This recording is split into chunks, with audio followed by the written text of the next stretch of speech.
ದೀಕ್ಷಾ ಸ್ನಾನ ಅಂದರೆ ಏನು, ದೀಕ್ಷಾ ಸ್ನಾನವನ್ನ ನಾವು ಏಕೆ ಪಡೆಯಬೇಕು, ದೀಕ್ಷಾ ಸ್ನಾನವನ್ನ ಯಾರು ಪಡೆಯಬೇಕು, ಇನ್ನು ದೀಕ್ಷಾ ಸ್ನಾನಕ್ಕೆ ಸಂಬಂಧಪಟ್ಟಂತ ಹಲವಾರು ವಿಷಯಗಳನ್ನ ಈ ದಿನದಲ್ಲಿ ನಾವು ಧ್ಯಾನ ಮಾಡಿ ನೋಡೋಣ. ಮೊದಲಾಗಿ ದೀಕ್ಷಾ ಸ್ನಾನ ಅಂದ್ರೆ ಏನು?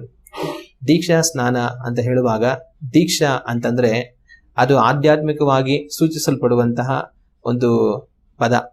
ಅಂದ್ರೆ ನಾವು ದೇವರಿಗೆ ಹತ್ರ ಆಗ್ತಾ ಇದ್ದೀವಿ ಅನ್ನೋ ರೀತಿಯಲ್ಲಿ ದೀಕ್ಷೆ ಎಂಬುದಾಗಿ ಪದಕ್ಕೆ ಅರ್ಥ ಬರುತ್ತೆ. ಆ ರೀತಿ ಆಧ್ಯಾತ್ಮಿಕವಾದ ಒಂದು ಪದ. ಮತ್ತೆ ಸ್ನಾನ ಅಂದ್ರೆ ನಮಗೆ ತಿಳಿದಿದೆ. ಆಗ ದೀಕ್ಷಾ ಸ್ನಾನ ಅಂತಂದ್ರೆ ಅದನ್ನು ನಾವು ಪಡೆಯುವಾಗ ನಾವು ದೇವರಿಗೆ ಹತ್ತಿರ ಆಗುವುದಕ್ಕಾಗಿ ದೈವಿಕವಾದ ಒಂದು ವ್ಯಕ್ತಿಗಳಾಗಿ ನಾವು ಮಾರ್ಪಡೋದಕ್ಕೆ ನಮ್ಮನ್ನ ಒಪ್ಪಿಸ್ಕೊಡ್ತಾ ಇದೀವಿ ಅನ್ನೋ ಅರ್ಥದಲ್ಲಿ ನಾವು ದೀಕ್ಷಾ ಸ್ನಾನ ಎಂಬುದಾಗಿ ಅರ್ಥ ಮಾಡ್ಕೊಳ್ಬಹುದು. ಆಗ ದೀಕ್ಷಾ ಸ್ನಾನ ಅದನ್ನ ಯಾವ ರೀತಿ ಕೊಡ್ತಾರೆ ಅನ್ನೋದನ್ನ ನಾವು ಬಹಳವಾಗಿ ಚೆನ್ನಾಗಿ ತಿಳಿದಿರ್ತೀವಿ. ನಾವು ದೇವರ ವಾಕ್ಯವನ್ನ ಓದುವಾಗಲೆಲ್ಲ ದೇವರ ವಾಕ್ಯದಲ್ಲಿ ದೀಕ್ಷಾ ಸ್ನಾನವನ್ನು ತೆಗೆದುಕೊಂಡಂತ ಕೊಡುವಂತ ಹಲವು ಘಟನೆಗಳನ್ನ ನಾವು ನೋಡುತ್ತೇವೆ. ಸ್ನಾನಿಕನಾದ ಯೋಹಾನನು ಮತ್ತಾಯನ ಬರೆದಂತ ಸುವಾರ್ತೆಯ ಪ್ರಾರಂಭದಲ್ಲಿಯೇ ಅವರ ಜನಗಳಿಗೆಲ್ಲ ಹೊರಟು ದೇವರ ಕಡೆಗೆ ತಿರುಗಿರಿ, ಪರಲೋಕ ರಾಜ್ಯ ಸಮೀಪವಾಯಿತು ಎಂಬುದಾಗಿ ದೇವರ ವಾಕ್ಯವನ್ನ ಬೋಧನೆ ಮಾಡುತ್ತಾ ಬರುವಂತವರೆಲ್ಲರಿಗೆ ಅವರು ಹೊಳೆಯಲ್ಲಿ ದೀಕ್ಷಾಸ್ಥಾನ ಕೊಡಿಸುವುದನ್ನು ನಾವು ಕಾಣುತ್ತೇವೆ. ನಮ್ಮ ಕರ್ತನಾದ ಯೇಸು ಕ್ರಿಸ್ತನು ದೀಕ್ಷಾಸ್ಥಾನವನ್ನು ಪಡೆಯುವುದಕ್ಕಾಗಿ ಬಂದು ಅವರು ದೀಕ್ಷಾಸ್ಥಾನವನ್ನು ಪಡೆದುಕೊಳ್ಳುವುದನ್ನ ನಾವು ದೇವರ ವಾಕ್ಯದಲ್ಲಿ ನೋಡುತ್ತೇವೆ. ಇನ್ನು ಹಾಗೆ ಮುಂದುವರಿಯುವಾಗ ಯೇಸು ಸ್ವಾಮಿಯು ಅವರ ಶಿಷ್ಯಂದರು ಸಹ ದೀಕ್ಷಾಸ್ಥಾನವನ್ನು ಕೊಡ್ತಾ ಇದ್ರು ಅಂತ ದೇವರ ವಾಕ್ಯದಲ್ಲಿ ನಾವು ನೋಡುತ್ತೇವೆ. ಅಪೋಸ್ತಲರ ಸೇವೆ ಮಾಡುವಂತಹ ಕಾಲದಲ್ಲಿಯೂ ಎಷ್ಟೋ ಜನಗಳಿಗೆ ದೀಕ್ಷಾಸ್ಥಾನವನ್ನು ಕೊಡುವುದನ್ನು ನಾವು ನೋಡುತ್ತೇವೆ.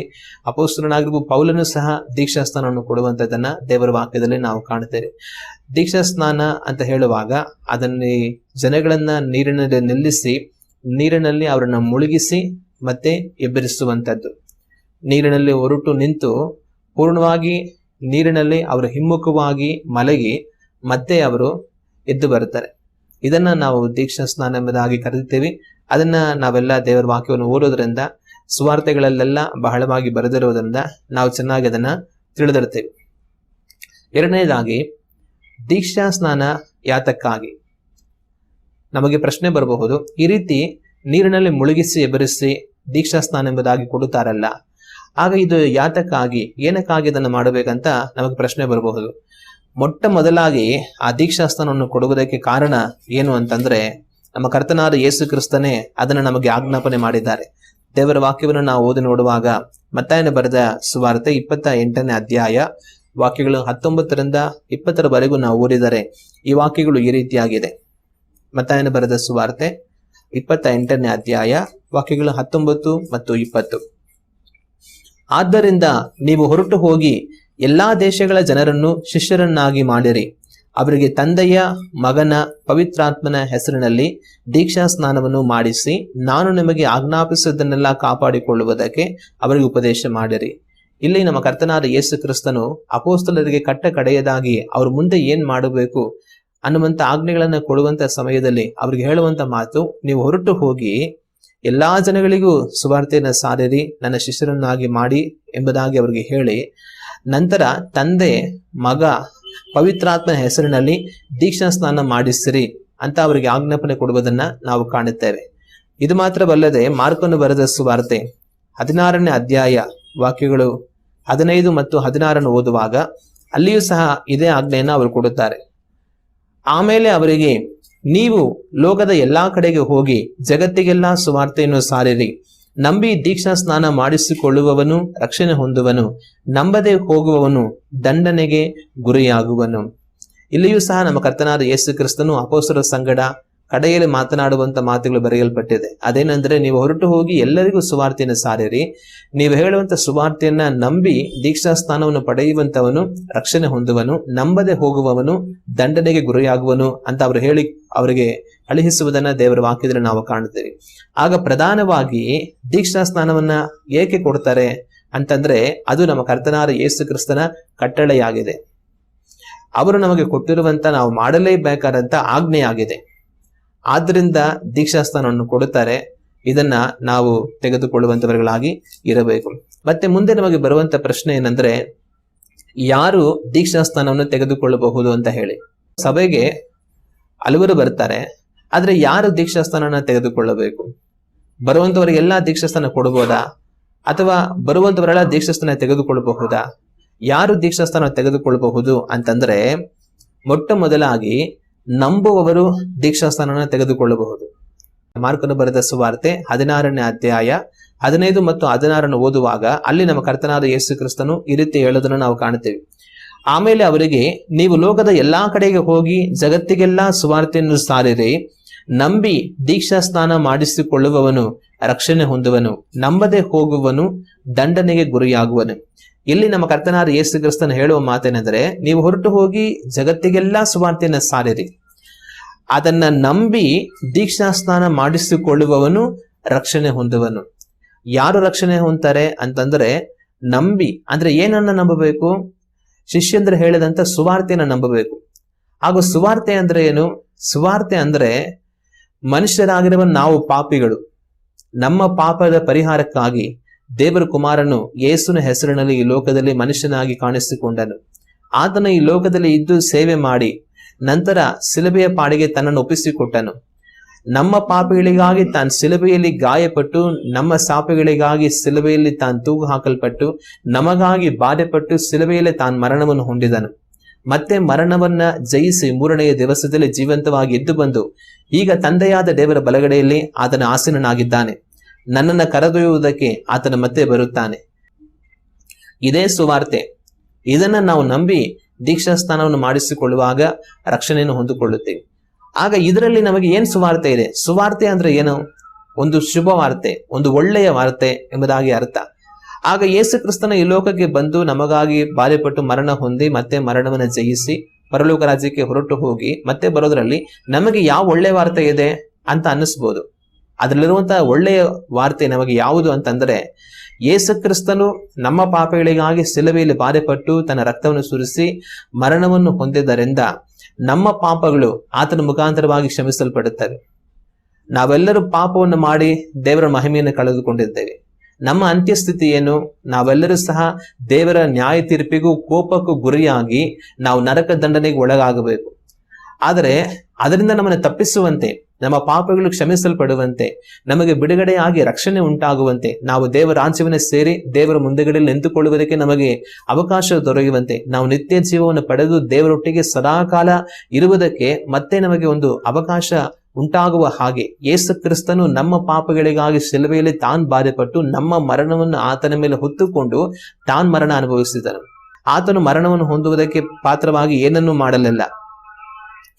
ಆದರೆ ಆತನು ಶಿಲುಬೆಯ ಮರಣವನ್ನು ಅನುಭವಿಸಿದ್ದು ನಮಗೋಸ್ಕರವಾಗಿ. ಮತ್ತೆ ಮರಣವನ್ನು ಜಯಿಸಿ ಆತನ ತಂದೆಯಾದ ದೇವರ ಬಲಗಡೆಯಲ್ಲಿ ಆಸೀನನಾಗಿದ್ದಾರೆ. ಈಗ ನಾವು ಆತನ ಬಳಿಗೆ ಬಂದು, ಯೇಸುವೆ, ನೀನೇ ಲೋಕ ರಕ್ಷಕನೆಂಬುದಾಗಿ ನಾನು ನಂಬುತ್ತೇನೆ, ನೀನ್ ದೇವರ ಕುಮಾರನೆಂಬುದಾಗಿ ನಾನು ನಂಬುತ್ತೇನೆ, ನೀನು ಪಾಪವನ್ನು ಮಾಡಿದೆ, ಪರಿಶುದ್ಧನಾಗಿ ಬದುಕಿ ನನ್ನ ಪಾಪಗಳಿಗಾಗಿ ಶಿಲುಬೆಯಲ್ಲಿ ಬಾಧೆಪಟ್ಟು ಮರಣವನ್ನು ಹೊಂದಿದೆ ಎಂಬುದಾಗಿ ನಾನು ನಂಬುತ್ತೇನೆ, ಮತ್ತೆ ಮರಣವನ್ನು ಜಯಿಸಿ ನೀನು ಜೀವಂತವಾಗಿ ಇದ್ದೆ ಎಂಬುದಾಗಿ ನಾನು ನಂಬುತ್ತೇನೆ. ನನ್ನ ಪಾಪಗಳಿಗಾಗಿ ನೀನು ಶಿಲುಬೆಯಲ್ಲಿ ಬಾಧೆಪಟ್ಟು ಮರಣವನ್ನು ಅನುಭವಿಸಿದಿ. ಈಗ ನನ್ನ ಪಾಪಗಳನ್ನ ನಾನು ನಿನ್ನ ಬಳಿಯಲ್ಲಿ ಒಪ್ಪಿಕೊಳ್ಳುತ್ತೇನೆ. ನಿನ್ನ ರಕ್ತದಿಂದ ನನ್ನ ಪಾಪಗಳನ್ನು ತೊಳೆದು ನನ್ನ ಪಾಪಗಳಿಂದ ನನ್ನನ್ನು ಬಿಡಿಸು, ರಕ್ಷಿಸು. ನಾನು ದೇವರ ರಾಜ್ಯ ಸೇರುವುದಕ್ಕೆ ನನಗೆ ಅವಕಾಶವನ್ನ ಮಾಡು. ಯೇಸುವೆ, ನನ್ನೊಡನಿದ್ದು ನನ್ನನ್ನು ನಡೆಸು ಎಂಬುದಾಗಿ ನಾವು ಅವರ ಬಳಿಯಲ್ಲಿ ನಮ್ಮನ್ನು ಒಪ್ಪಿಸಿಕೊಡುವಾಗ ಆತನು ತನ್ನ ರಕ್ತದಿಂದ ನಮ್ಮ ಪಾಪಗಳನ್ನು ತೊಳೆದು ನಮ್ಮ ಪಾಪಗಳನ್ನು ಪರಿಹರಿಸಿ ನಮ್ಮನ್ನು ಬಿಡಿಸುತ್ತಾರೆ.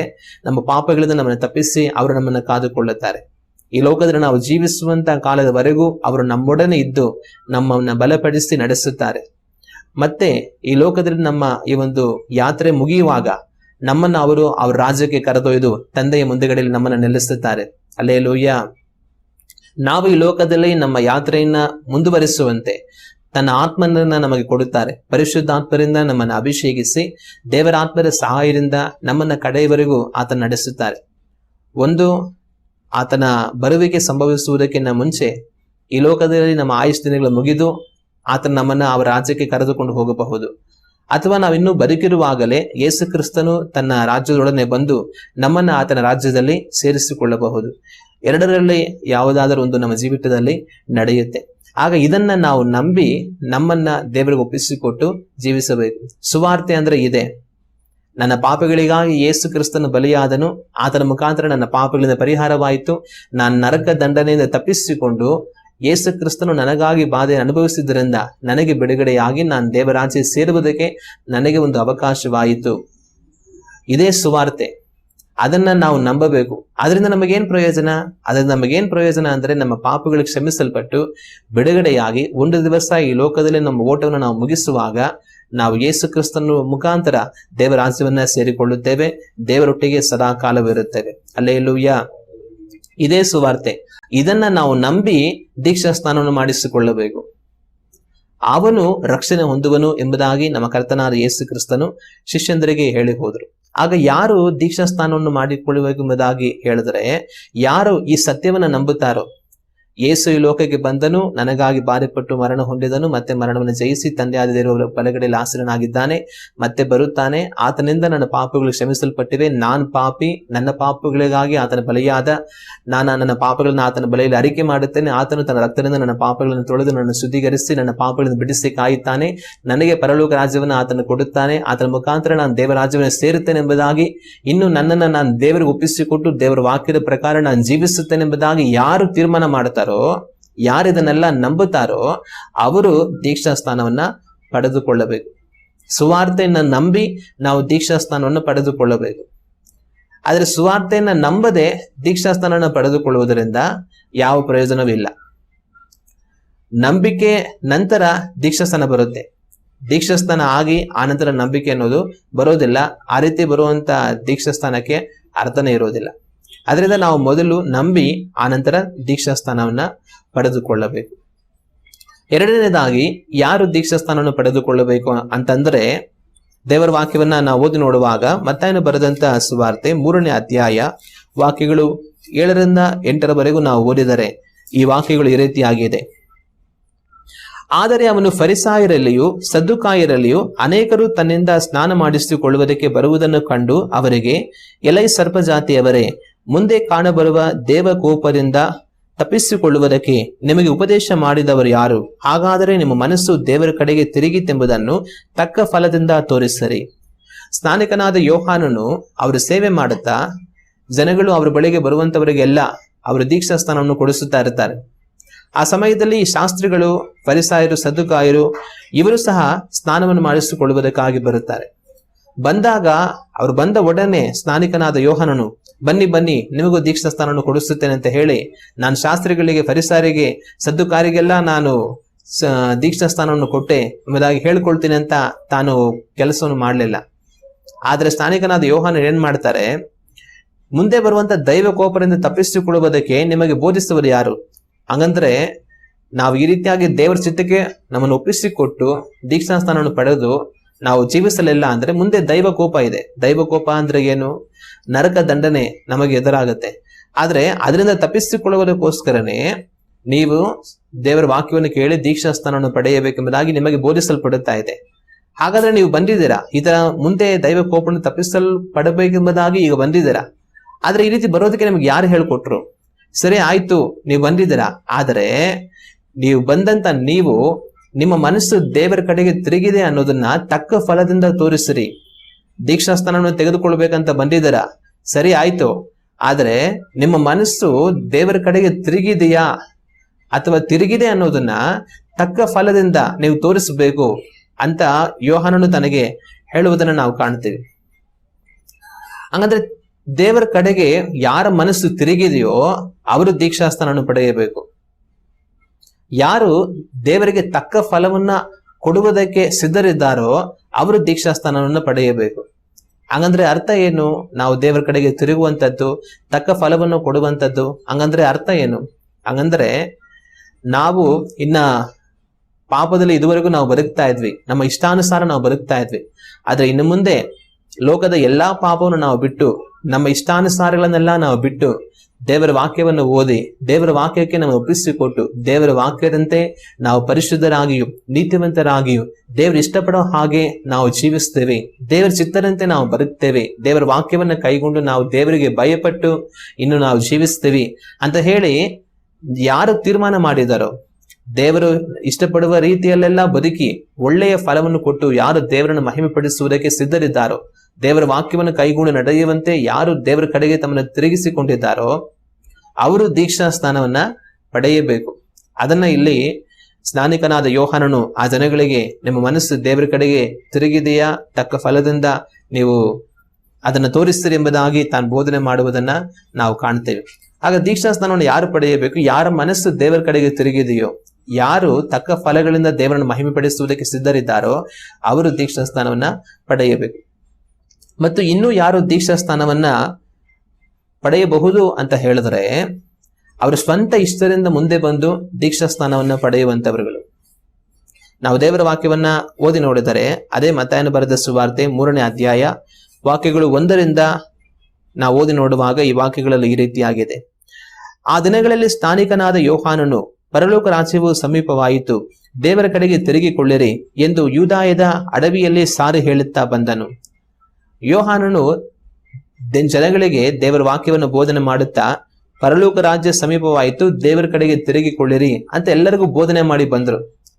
ಆತನ ಬೋಧನೆಯನ್ನು ಕೇಳಿದಂತ ಎಷ್ಟೋ ಜನಗಳು ಏನ್ ಮಾಡ್ತಾರೆ, ಆಯ್ತು ನಾವು ದೇವರ ಕಡೆಗೆ ತಿರುಗಿಕೊಳ್ತೇವೆ, ನಾವೇನ್ ಮಾಡ್ಬೇಕು ಅಂತ ಬರುವಾಗ ನೀವು ದೀಕ್ಷಾಸ್ನಾನ ಮಾಡಿಸಿಕೊಳ್ಳಿರಿ ಅಂತ ಸ್ಥಾನಿಕನಾದ ಯೋಹಾನನು ದೀಕ್ಷಾಸ್ನಾನವನ್ನ ಕೊಡುವುದಕ್ಕೆ ಪ್ರಾರಂಭಿಸುತ್ತಾರೆ. 5ನೇ ವಾಕ್ಯವನ್ನ 6ನೇ ವಾಕ್ಯವನ್ನ ನಾವು ಓದಿ ನೋಡಿದರೆ, ಆಗ ಯೆರೂಸಲೇಮು, ಎಲ್ಲಾ ಯೂದಾಯವು, ಯೋರ್ದನ್ ಹೊಳೆಯ ಸುತ್ತಲಿರುವ ಎಲ್ಲಾ ಸೀಮೆಯು ಅವನ ಬಳಿಗೆ ಹೊರಟು ಹೋಗಿ ಅವರು ತಮ್ಮ ತಮ್ಮ ಪಾಪಗಳನ್ನು ಹೇಳಿಕೊಂಡು ಯೋರ್ದನ್ ಹೊಳೆಯಲ್ಲಿ ಅವನಿಂದ ದೀಕ್ಷಾ ಸ್ನಾನ ಮಾಡಿಸಿಕೊಳ್ಳುತ್ತಿದ್ದರು. ಇಲ್ಲಿ ಯೋಹಾನನು ಜನಗಳನ್ನ ಹಿಡಿದುಕೊಂಡು ಹೋಗಿ, ಬನ್ನಿ ನಾನು ದೀಕ್ಷಾ ಸ್ನಾನ ಕೊಡ್ತೀನಿ ಅಂತ ಹೇಳಿ ಬಲವಂತವಾಗಿ ಕರ್ಕೊಂಡು ಹೋಗಿ ಯಾರನ್ನು ನೀರಲ್ಲಿ ಮುಳುಗಿಸಿ ಯಾರಿಗೂ ದೀಕ್ಷಾ ಸ್ನಾನವನ್ನು ಕೊಡಲಿಲ್ಲ. ಆದ್ರೆ ಯೋಹಾನ ವಾಕ್ಯವನ್ನ ಸಾರದ, ನೀವೆಲ್ಲರೂ ದೇವರ ಕಡೆಗೆ ತಿರುಗಿಕೊಳ್ಳಿರಿ, ದೇವರ ರಾಜ್ಯ ಸಮೀಪವಾಗಿದೆ ಅಂತ ವಾಕ್ಯವನ್ನು ಬೋಧನೆ ಮಾಡಿದ. ಆ ವಾಕ್ಯವನ್ನ ಯಾರೆಲ್ಲ ಕೇಳಿ ದೇವರ ಕಡೆಗೆ ತಿರುಗಿಕೊಳ್ಳಬೇಕೆಂಬುದಾಗಿ ಮನಸ್ಸು ಮಾಡಿದರೋ ಅವರು ತಾವಾಗಿಯೇ ಯೋಹಾನನ ಬಳಿಗೆ ಬಂದರು. ಬಂದವರು ಏನ್ ಮಾಡ್ಬೇಕಂತ ಕೇಳಿದಾಗ, ನೀವೆಲ್ಲರೂ ದೀಕ್ಷಾಸ್ನಾನ ಮಾಡಿಸಿಕೊಳ್ಳಿ ಅಂತ ಹೇಳಿ ಎಲ್ಲರಿಗೂ ಯೋಹಾನನು ದೀಕ್ಷಾಸ್ನಾನವನ್ನು ಕೊಡುತ್ತಾನೆ. ಆಗ ದೀಕ್ಷಾಸ್ನಾನವನ್ನು ಯಾರು ಪಡೆಯಬೇಕು? ಯಾರು ಅವರ ಇಷ್ಟದಂತೆ ಮುಂದೆ ಬಂದು ನಾವು ದೀಕ್ಷಾಸ್ನಾನವನ್ನು ಪಡೆಯುತ್ತೇವೆ ಎಂಬುದಾಗಿ ಅವರನ್ನು ಒಪ್ಪಿಸಿಕೊಡುತ್ತಾರೋ ಅವರು ದೀಕ್ಷಾಸ್ನಾನವನ್ನು ಪಡೆಯಬೇಕು. ಯಾರನ್ನ ನಾವು ಹಿಡಿದುಕೊಂಡು ಹೋಗಿ ಬಲವಂತಪಡಿಸಿ ಒತ್ತಾಯಪಡಿಸಿ ಯಾರಿಗೂ ಸಹ ದೀಕ್ಷಾಸ್ನಾನವನ್ನ ಕೊಡಬಾರದು. ಆದ್ರೆ ಯಾರು ದೇವರ ವಾಕ್ಯವನ್ನು ಕೇಳಿ ನಾನು ದೇವರ ಕಡೆಗೆ ತಿರುಗುತ್ತೇನೆ ಎಂಬುದಾಗಿ ಇಷ್ಟವುಳ್ಳವರುಗಳಾಗಿ ದೀಕ್ಷಾಸ್ನಾನವನ್ನು ಪಡೆಯುವುದಕ್ಕೆ ಮುಂದೆ ಬರುತ್ತಾರೋ ಅವರು ದೀಕ್ಷಾಸ್ನಾನವನ್ನ ಪಡೆಯಬೇಕು. ಆಗ ಮೊದಲನೇದಾಗಿ ಯಾರು ದೀಕ್ಷಾಸ್ನಾನ ಪಡೆಯಬೇಕಂದರೆ, ಸುವಾರ್ತೆಯನ್ನ ನಂಬಿ ನಾವು ದೀಕ್ಷಾಸ್ನಾನವನ್ನು ಪಡೆಯಬೇಕು. ನಮ್ಮ ಮನಸ್ಸನ್ನ ದೇವರ ಕಡೆಗೆ ತಿರುಗಿಸಿ ತಕ್ಕ ಫಲ ಕೊಡುವುದಕ್ಕೆ ನಮ್ಮನ್ನು ನಾವು ಒಪ್ಪಿಸಿಕೊಟ್ಟು ದೀಕ್ಷಾಸ್ನಾನವನ್ನು ಪಡೆಯಬೇಕು. ನಮ್ಮ ಸ್ವಂತ ಇಷ್ಟದಿಂದ ನಾವು ದೀಕ್ಷಾಸ್ನಾನವನ್ನ ಪಡೆಯಬೇಕು. ಈ ರೀತಿ ನಾವು ದೀಕ್ಷಾಸ್ನಾನವನ್ನ ಪಡೆಯುವಂತವರುಗಳಾಗಿ ಇರಬೇಕು. ಮತ್ತೆ ಮುಂದೆ ಯಾವ ರೀತಿ ನಾವು ದೀಕ್ಷಾಸ್ನಾನವನ್ನ ಪಡೆಯಬಾರದು ಅಂತ ನಾವು ಯೋಚನೆ ಮಾಡಿ ನೋಡೋಣ. ಹಲವರು ತಪ್ಪಾದ ರೀತಿಯಲ್ಲಿ ದೀಕ್ಷಾಸ್ನಾನವನ್ನ ಪಡೆಯುತ್ತಾರೆ, ಅಥವಾ ಕೆಲವರು ತಪ್ಪಾದ ರೀತಿಯಲ್ಲಿ ಬೇರೆಯವರಿಗೆ ದೀಕ್ಷಾಸ್ನಾನವನ್ನು ಕೊಡಿಸುತ್ತಾರೆ, ಅಥವಾ ಕೆಲವರು ತಪ್ಪಾದ ರೀತಿಯಲ್ಲಿ ಅವರೇ ಬೇರೆಯವರಿಗೆ ದೀಕ್ಷಾಸ್ನಾನವನ್ನು ಕೊಡುತ್ತಾರೆ. ಆಗ ಈ ಎಲ್ಲಾ ತಪ್ಪಾದ ಕಾರ್ಯಗಳು ಯಾವುದು ಅನ್ನೋದನ್ನ ನಾವು ಧ್ಯಾನ ಮಾಡಿ ನೋಡೋಣ. ಮೊದಲನೆಯದಾಗಿ, ವಯಸ್ಸಿನ ಆಧಾರದ ಮೇಲೆ ಯಾರಿಗೂ ದೀಕ್ಷಾಸ್ನಾನವನ್ನು ಕೊಡಬಾರದು. ಕೆಲವರು ಇವರಿಗೆ 15 ವರ್ಷ ಆಯ್ತು, ಬುದ್ಧಿ ಬಂದ್ಬಿಟ್ಟಿದೆ, ಸ್ವಲ್ಪ ಬೆಳೆದಿದ್ದಾರೆ, ದೀಕ್ಷಾಸ್ನಾನ ಕೊಟ್ಬಿಡೋಣ ಅಂತ ದೀಕ್ಷಾಸ್ನಾನಕ್ಕೆ ಒಂದು ವಯಸ್ಸು ಮಿತಿ ಇಟ್ಟಿರ್ತಾರೆ. 15 ವರ್ಷ 14 ವರ್ಷ ದೀಕ್ಷಾಸ್ನಾನ ಕೊಟ್ಬಿಡೋಣ, ಅಥವಾ 16 ಆಗೋಯ್ತು, ಇಲ್ಲ 18 ಆಗೋಯ್ತು, ದೀಕ್ಷಾಸ್ನಾನ ಕೊಟ್ಬಿಡೋಣ ಅಂತ ಆಲೋಚನೆ ಮಾಡ್ಕೊಳ್ತಾರೆ. ಆದ್ರೆ ವಯಸ್ಸಿನ ಮಿತಿಯ ಮೇಲೆ ಯಾರಿಗೂ ಯಾವತ್ತು ದೀಕ್ಷಾಸ್ನಾನವನ್ನು ಕೊಡಬಾರದು. ವಯಸ್ಸು ಬೆಳೆದಿದ್ದೆ ಅಂದ ಮಾತ್ರಕ್ಕೆ ಅವರು ಪಾಪದಿಂದ ಮನೆ ತಿರುಗಿದ್ದಾರೆ ಎಂಬುದಾಗಿ ಅರ್ಥ ಅಲ್ಲ. ವಯಸ್ಸು ಬೆಳೆದು ಬಂದಿದೆ ಅಂತ ಮಾತ್ರಕ್ಕೆ ಅವರು ತಮ್ಮನ್ನ ದೇವರಿಗೆ ಒಪ್ಪಿಸಿಕೊಟ್ಟು ಜೀವಿಸುವುದಕ್ಕೆ ತೀರ್ಮಾನ ಮಾಡಿದ್ದಾರೆ ಎಂಬುದಾಗಿ ಅರ್ಥ ಅಲ್ಲ. ಆದರೆ ದೇವರ ವಾಕ್ಯವನ್ನ ಎಲ್ಲರಿಗೂ ಸಾರಬೇಕು. ಆದ್ರೆ ಯಾರು ಆ ವಾಕ್ಯಕ್ಕೆ ಕಿವಿಗೊಟ್ಟು ತಮ್ಮನ್ನ ದೇವರಿಗೆ ಒಪ್ಪಿಸಿಕೊಟ್ಟು ದೀಕ್ಷಾಸ್ನಾನವನ್ನು ಪಡೆದು ದೇವರಿಗಾಗಿ ಜೀವಿಸಬೇಕಂತ ತೀರ್ಮಾನ ಮಾಡ್ತಾರೋ ಅವರಿಗೆ ದೀಕ್ಷಾಸ್ನಾನ ಕೊಡಬೇಕು. ಅವರು ತೀರ್ಮಾನ ಮಾಡಿ ಮುಂದೆ ಬಂದು ದೀಕ್ಷಾಸ್ನಾನವನ್ನು ಪಡೆಯುವುದಕ್ಕೆ ತಮ್ಮನ್ನು ಒಪ್ಪಿಸಿಕೊಡಬೇಕು. ದೇವರಿಗಾಗಿ ನಾನು ಜೀವಿಸ್ತೇನೆ ಅಂತ ದೇವರ ವಾಕ್ಯಕ್ಕೆ ವಿಧೇಯರಾಗಿ ಅವರು ದೇವರ ವಾಕ್ಯದ ಜ್ಞಾನವನ್ನು ಪಡೆದು ಸುವಾರ್ತೆಯ ಸತ್ಯವನ್ನ ತಿಳಿದುಕೊಂಡು ತಮ್ಮನ್ನ ದೇವರಿಗೆ ಒಪ್ಪಿಸಿಕೊಡುವುದಕ್ಕೆ ತೀರ್ಮಾನ ಮಾಡಿ ದೀಕ್ಷಾಸ್ನಾನವನ್ನು ಹೊಂದಿಕೊಳ್ಳುವುದಕ್ಕೆ ಅವರು ತಮ್ಮ ಸ್ವಂತ ಇಷ್ಟದಿಂದ ಮುಂದೆ ಬರಬೇಕು. ನಾನು ದೀಕ್ಷಾಸ್ನಾನವನ್ನು ಪಡೆದುಕೊಳ್ತೀನಿ, ನನಗೆ ದೀಕ್ಷಾಸ್ನಾನ ಕೊಡಿ ಅಂತ ಅವ್ರು ಮುಂದೆ ಬಂದು ಹೇಳುವಂತವರಾಗಿರಬೇಕು. ಆದ್ರೆ ಅದು ಬಿಟ್ಟು ನಿನಗೆ 12 ವರ್ಷ ಆಗೋಯ್ತು, ನಿನಗೆ 15 ವರ್ಷ ಆಗೋಯ್ತು, ನಿನಗೆ 20 ವರ್ಷ ಆಗೋಯ್ತು, ದೀಕ್ಷಾಸ್ನಾನ ತಗೊಂಡ್ಬಿಡು ಅಂತ ನಾವು ಯಾರಿಗೂ ಕೊಡಬಾರದು. ದೇವರ ವಾಕ್ಯದಲ್ಲಿ ಎಲ್ಲಿಯೂ ಕೂಡ ಯಾರು ಕರ್ಕೊಂಡು ಹೋಗಿ ಬಲವಂತವಾಗಿ ನೀವು ಬಂದು ದೀಕ್ಷಾಸ್ಥಾನ ತೆಗೆದುಕೊಳ್ಳಿ ಅಂತ, ಅಥವಾ ಆಯ್ತು ನೀನ್ ದೀಕ್ಷಾಸ್ಥಾನ ತಗೋ ಅಂತ ಇವ್ರನ್ನ ಆಯ್ಕೆ ಮಾಡಿ ಯಾರಿಗೂ ದೀಕ್ಷಾಸ್ಥಾನ ಕೊಟ್ಟಿಲ್ಲ. ಯಾರಿಗ ದೀಕ್ಷಾಸ್ಥಾನ ಕೊಟ್ರು ಅಂತಂದ್ರೆ, ಯಾರು ಅವ್ರ ಸ್ವಂತ ಇಷ್ಟರಿಂದ ಮುಂದೆ ಬಂದು ನಮ್ಗೆ ದೀಕ್ಷಾಸ್ಥಾನ ಕೊಡಿ ಅಂತ ಕೇಳಿದ್ರು ಅವ್ರಿಗೆ ದೀಕ್ಷಾಸ್ಥಾನ ಕೊಟ್ರು. ಎಲ್ಲದಕ್ಕಿಂತಲೂ ಮೇಲಾಗಿ ನಮ್ಮ ಕರ್ತನಾದ ಯೇಸು ಕ್ರಿಸ್ತನು ದೀಕ್ಷಾಸ್ಥಾನವನ್ನು ಪಡೆದುಕೊಂಡ್ರು. ಅವರನ್ನ ಹೋಗಿ ಯೋಹಾನು ಬಾ ಯೇಸುವೆ ನಿನ್ ಸಮಯ ಬಂತು ದೀಕ್ಷಾಸ್ಥಾನ ಕೊಡ್ತೀನಿ ಅಂತ ಕರ್ಕೊಂಬಂದು ದೀಕ್ಷಾಸ್ಥಾನ ಕೊಡಿಸ್ಲಿಲ್ಲ. ಆದ್ರೆ ನಮ್ಮ ಕರ್ತನಾದ ಯೇಸು ಕ್ರಿಸ್ತನೇ ಅವರೇ ಹೋಗಿ ಯೋಹಾನನೇ ನನಗೆ ದೀಕ್ಷಾಸ್ಥಾನ ಕೊಡು ಅಂತ ಅವರೇ ನಿಂತ್ಕೊಂಡ್ರು. ಆ ರೀತಿ ಯಾರು ಮುಂದೆ ಬಂದು ಸತ್ಯವನ್ನು ತಿಳಿದುಕೊಂಡು ನಾನು ಸತ್ಯಕ್ಕೆ ನಾನು ಒಪ್ಪಿಸಿಕೊಟ್ಟು ದೀಕ್ಷಾಸ್ಥಾನವನ್ನು ಪಡೆದು ದೇವರಿಗೆ ನಾನು ಅರ್ಪಿಸಿಕೊಂಡು ಜೀವಿಸ್ತೇನೆ ಅಂತ ಹೇಳಿ ತೀರ್ಮಾನ ಮಾಡ್ತಾರೋ ಅವರು ಮುಂದೆ ಬಂದು ದೀಕ್ಷಾಸ್ಥಾನವನ್ನ ಪಡೆದುಕೊಳ್ಳಬೇಕು. ವಯಸ್ಸಿನ ಆಧಾರದ ಮೇಲೆ ಯಾರಿಗೂ ನೇಮಕ ಮಾಡುವಂತ ಅಗತ್ಯ ಇಲ್ಲ. ಅದು ಒಂದು, ವಯಸ್ಸಿನ ಆಧಾರದ ಮೇಲೆ ನಾವು ದೀಕ್ಷಾಸ್ಥಾನವನ್ನ ಕೊಡಬೇಕಾಗಿರುವಂತ ಅಗತ್ಯ ಇಲ್ಲ, ಅದು ತಪ್ಪಾಗುತ್ತೆ. ಆದ್ರೆ ಯಾರು ಮನೆ ತಿರುಗಿ ದೇವರಿಗೆ ಅವ್ರು ಒಪ್ಪಿಸಿಕೊಟ್ಟು ಅವ್ರ ಸ್ವಂತ ಇಷ್ಟದ ಮುಂದೆ ಬಂದು ದೀಕ್ಷಾಸ್ಥಾನವನ್ನು ಪಡೆದುಕೊಳ್ಳುತ್ತಾರೋ ಅವರು ದೀಕ್ಷಾಸ್ಥಾನವನ್ನ ತೆಗೆದುಕೊಳ್ಬಹುದು. ಎರಡನೇದಾಗಿ, ತಂದೆ ತಾಯಿಗಳ ಅಭಿಪ್ರಾಯದಿಂದ ಯಾರಿಗೂ ದೀಕ್ಷಾಸ್ಥಾನವನ್ನು ಕೊಡಬಾರದು. ಕೆಲವ್ರು ಏನ್ ಮಾಡ್ತಾರೆ, ನಮ್ಮ ಮಗುಗೆ 15 ವರ್ಷ ಆಗೋಯ್ತು, ನಮ್ಮ ಹುಡುಗನಿಗೆ 20 ವರ್ಷ ಆಗೋಯ್ತು, ಇಲ್ಲ 25 ವರ್ಷ ಆಯ್ತು, ಅವ್ನು ದೀಕ್ಷಾಸ್ಥಾನ ಕೊಟ್ಬಿಡಿ ಪಾಸ್ಟ್ರೇ, ದೀಕ್ಷಾಸ್ಥಾನ ಕೊಟ್ಬಿಡಿ ಅಂತ ಹೇಳ್ತಾರೆ. ತಂದೆ ತಾಯಿ ಹೇಳೋದ್ರಿಂದ ಮಕ್ಕಳಿಗೆ ದೀಕ್ಷಾಸ್ಥಾನ ಅಗತ್ಯ ಇಲ್ಲ. ದೀಕ್ಷಾಸ್ಥಾನ ಅನ್ನೋದು ಒಂದು ಸ್ವಂತ ವ್ಯಕ್ತಿಗೆ ಸೇರಿದ್ದು.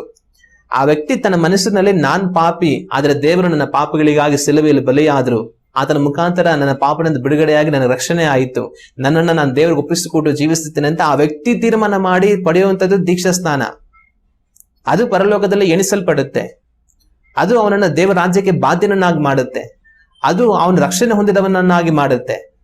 ಆದ್ರೆ ತಂದೆ ತಾಯಿ ಪಾಸ್ಟರ್ ಹತ್ರ ಹೋಗಿ ಮಾತಾಡಿ ದೀಕ್ಷಾಸ್ಥಾನ ಕೊಟ್ಬಿಡಿ ನಮ್ಮ ಮಗುಗೆ ಅಂತ ಹೇಳಿ ಕೊಡಿಸೋ ಅಂತದ್ರಲ್ಲಿ ಅರ್ಥ ಇಲ್ಲ. ಬೇರೆಯವ್ರಿಗೋಸ್ಕರ ನಾವು ಮನೆ ತಿರುಗೋದಕ್ಕಾಗೋದಿಲ್ಲ, ಬೇರೆಯವರು ಅವರೇ ಮನೆ ತಿರುಗಬೇಕು. ಅದರಿಂದ ತಂದೆ ತಾಯಿಗಳ ಅಭಿಪ್ರಾಯದಿಂದ ಯಾರಿಗೂ ದೀಕ್ಷಾಸ್ಥಾನವನ್ನ ಕೊಡಬೇಕಾಗಿರುವಂತ ಅಗತ್ಯ ಇಲ್ಲ. ಮೂರನೇದಾಗಿ, ಮದುವೆಗೋಸ್ಕರ ದೀಕ್ಷಾಸ್ಥಾನ ಅಗತ್ಯ ಇಲ್ಲ. ಕೆಲವ್ರು ಏನ್ ಮಾಡ್ತಾರೆ ಅಂದ್ರೆ, ಮದುವೆ ಆಗ್ಬೇಕನ್ನೋದಕ್ಕೋಸ್ಕರ ದೀಕ್ಷಾಸ್ಥಾನ ತಗೊಳ್ತಾರೆ. ಒಂದು ವೇಳೆ ಆಗ್ತಾನೆ ಯಾರೋ ಸಭೆಗೆ ಬಂದಿರ್ತಾರೆ, ಒಂದು 6 ತಿಂಗಳ 1 ವರ್ಷನೂ ಆಗಿರುತ್ತೆ ಅಂತ ಅನ್ಕೊಳ್ಳೋಣ. ಅವ್ರಿಗೆ ಮದುವೆ ವಯಸ್ಸು ಇರುತ್ತೆ, 24, 25, 28 ವರ್ಷ ಇರುತ್ತೆ. ಒಂದ್ ಸ್ವಲ್ಪ ಕಾಲಗಳ ಮುಂಚೆ ಸಭೆಗೆ ಬಂದಿರ್ತಾರೆ, ಅವರು ದೇವರಲ್ಲಿ ವಿಶ್ವಾಸವಾಗಿರ್ತಾರೆ. ಈಗ ಅವ್ರಿಗೆ ಮದುವೆ ಮಾಡಬೇಕು. ಆಗೇನ್ ಮಾಡ್ತಾರೆ, ಎಲ್ಲೋ ಹುಡುಗನೋ ಹುಡುಗಿನೋ ಹುಡುಕೋದಕ್ಕೆ ಪ್ರಾರಂಭ ಮಾಡ್ತಾರೆ. ಸಾಮಾನ್ಯವಾಗಿ ರಕ್ಷಣೆ ಹೊಂದಿರುವಂತವ್ರು ಮದುವೆ ಆಗುವಾಗ ಏನ್ ಮಾಡ್ತಾರೆ, ಮದುವೆ ಆಗುವಂತ ಮತ್ತೊಂದು ಹುಡುಗಿನೋ ದೀಕ್ಷಾಸ್ಥಾನ ಪಡೆದಿರಲೇಬೇಕು. ಅದು ಸಾಮಾನ್ಯವಾಗಿ ಎಲ್ಲರೂ ಸಹ ಎದುರು ನೋಡುವಂತ ಒಂದು ಕಾರ್ಯ. ದೀಕ್ಷಾಸ್ಥಾನನೇ ಪಡೆಯದಂತವರಿಗೆ ಅಯ್ಯೋ ಈ ದೀಕ್ಷಾಸ್ಥಾನನೇ ತೆಗೆದುಕೊಂಡಿಲ್ಲ, ಮತ್ತೆ ಹೆಂಗೆ ಮದುವೆ ಮಾಡುವಂಥದ್ದು ಅಂತ ಸಾಮಾನ್ಯವಾಗಿ ಯೋಚನೆ ಮಾಡೇ ಮಾಡ್ತಾರೆ. ಇವರು ವಿಶ್ವಾಸನೋ ಅಲ್ಲವೋ ಅಂತ ಯೋಚನೆ ಮಾಡ್ತಾರೆ. ಆಗ ಕೆಲವರು ಏನ್ ಮಾಡ್ತಾರೆ, ನನಗೆ ಮದುವೆ ಆಗ್ಬೇಕಂತ ಹೇಳಿ ದೀಕ್ಷಾಸ್ಥಾನ ತಗೊಂಡ್ಬಿಡ್ತಾರೆ.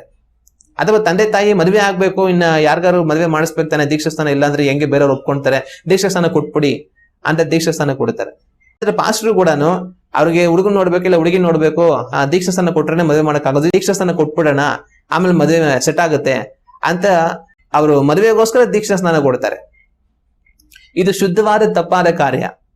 ಮದುವೆ ಆಗೋದಕ್ಕೋಸ್ಕರ ದೀಕ್ಷಾಸ್ಥಾನ ಯಾರಿಗೂ ಕೊಡ್ಬೇಕಾಗಿರೋ ಅಗತ್ಯನೇ ಇಲ್ಲ. ಅವ್ನು ಮದುವೆ ಆಗ್ಬೇಕಂತ ಇಷ್ಟ ಇದೆಯಾ, ಯಾರಾದ್ರೂ ಒಪ್ಕೊಳ್ತಾರ, ಸಂತೋಷವಾಗಿ ಮದುವೆ ಆಗ್ಲಿ. ಆದ್ರೆ ದೀಕ್ಷಾಸ್ಥಾನ ಯಾವ ಕೊಡಬೇಕು ಅಂತಂದ್ರೆ ಅವ್ನ ಮನೆ ತಿರುಗದಾಗ್ಲೇನೆ ಕೊಡಬೇಕು. ಅವ್ನ ಮನೆ ತಿರುಗಿ ಇನ್ನ ನನ್ನನ್ನು ನಾನು ದೇವ್ರಿಗೆ ಒಪ್ಪಿಸ್ಕೊಡ್ತೀನಿ ಅಂತ ಯಾವತ್ತು ಅವನು ಹೃದಯದಲ್ಲಿ ತಿಳ್ಕೊಂಡು ಅವ್ನ ಮುಂದೆ ಬಂದು ದೇವ್ರಿಗೆ ಒಪ್ಪಿಸ್ಕೊಡ್ತಾನೋ ಆಗ್ಲೇನೆ ಅವ್ನು ದೀಕ್ಷಾಸ್ಥಾನ ಪಡಿಬೇಕು. ಆದ್ರೆ ಮದುವೆ ಆಗ್ಬೇಕು ಅನ್ನೋದಕ್ಕೋಸ್ಕರ, ಇಲ್ಲ ಮದುವೆ ಸೆಟ್ ಆಗೋದಿಲ್ಲ ಅನ್ನೋದಕ್ಕೋಸ್ಕರ ದೀಕ್ಷಾಸ್ಥಾನವನ್ನು ಕೊಡಬಾರದು. ಅದು ತಪ್ಪಾದ ಕಾರ್ಯ.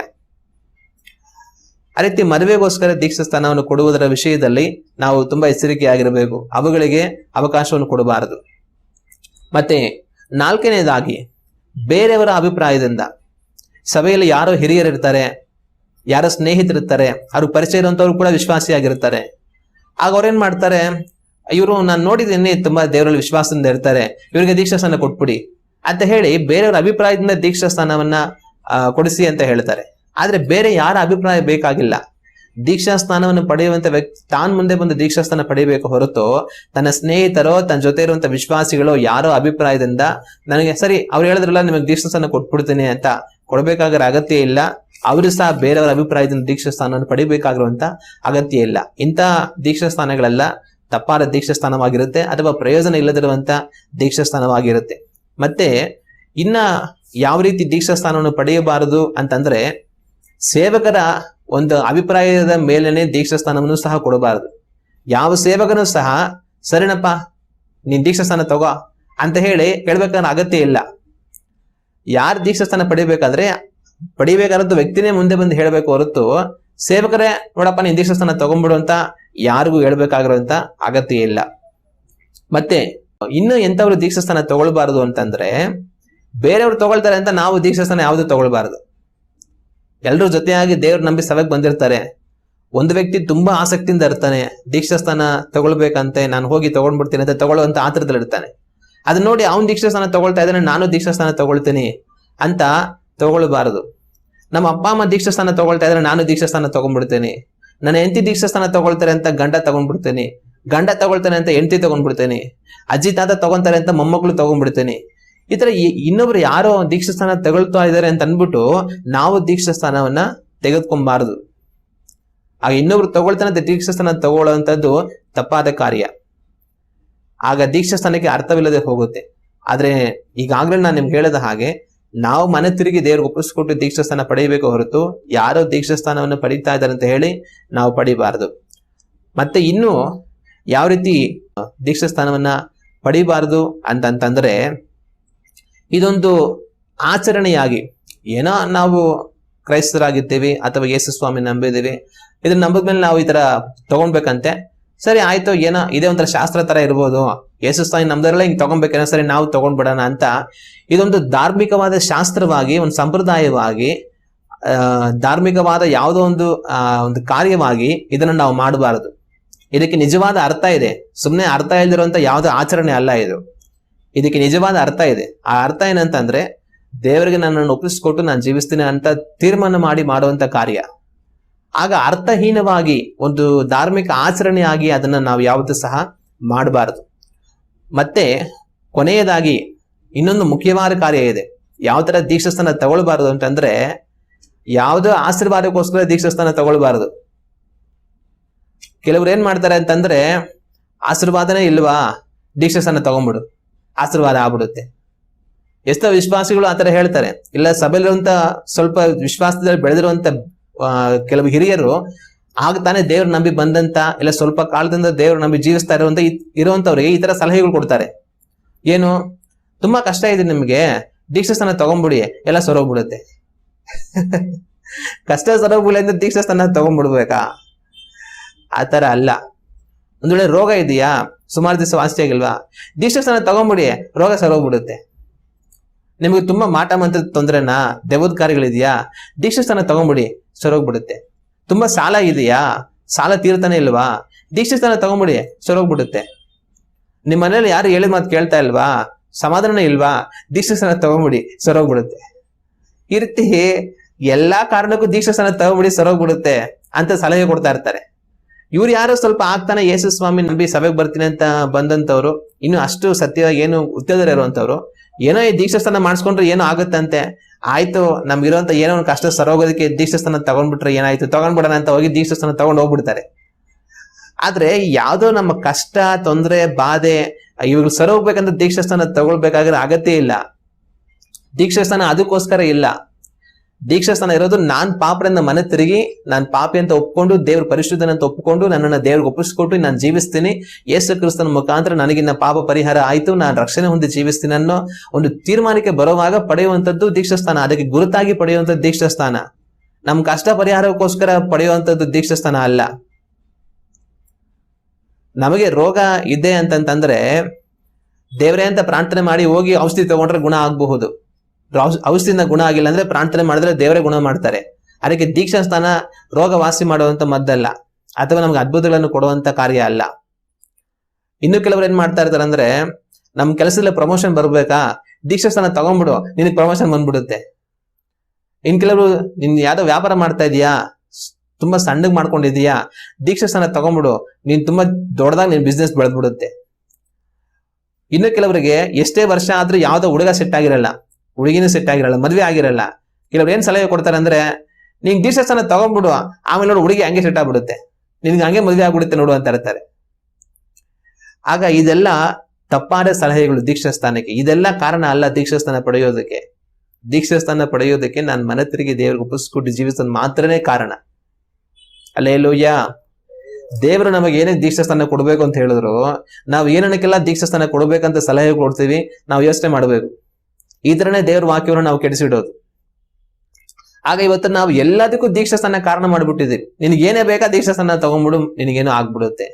ಅದೆಲ್ಲ ತಪ್ಪಾದ ವಿಷಯಗಳು. ಆ ತರ ತಪ್ಪಾದ ಕಾರಣಗಳಿಗೋಸ್ಕರ ದೀಕ್ಷಾಸ್ಥಾನವನ್ನ ನಾವು ಪಡೆಯಬಾರದು, ಸಲಹೆನೂ ಕೂಡ ಕೊಡಬಾರದು.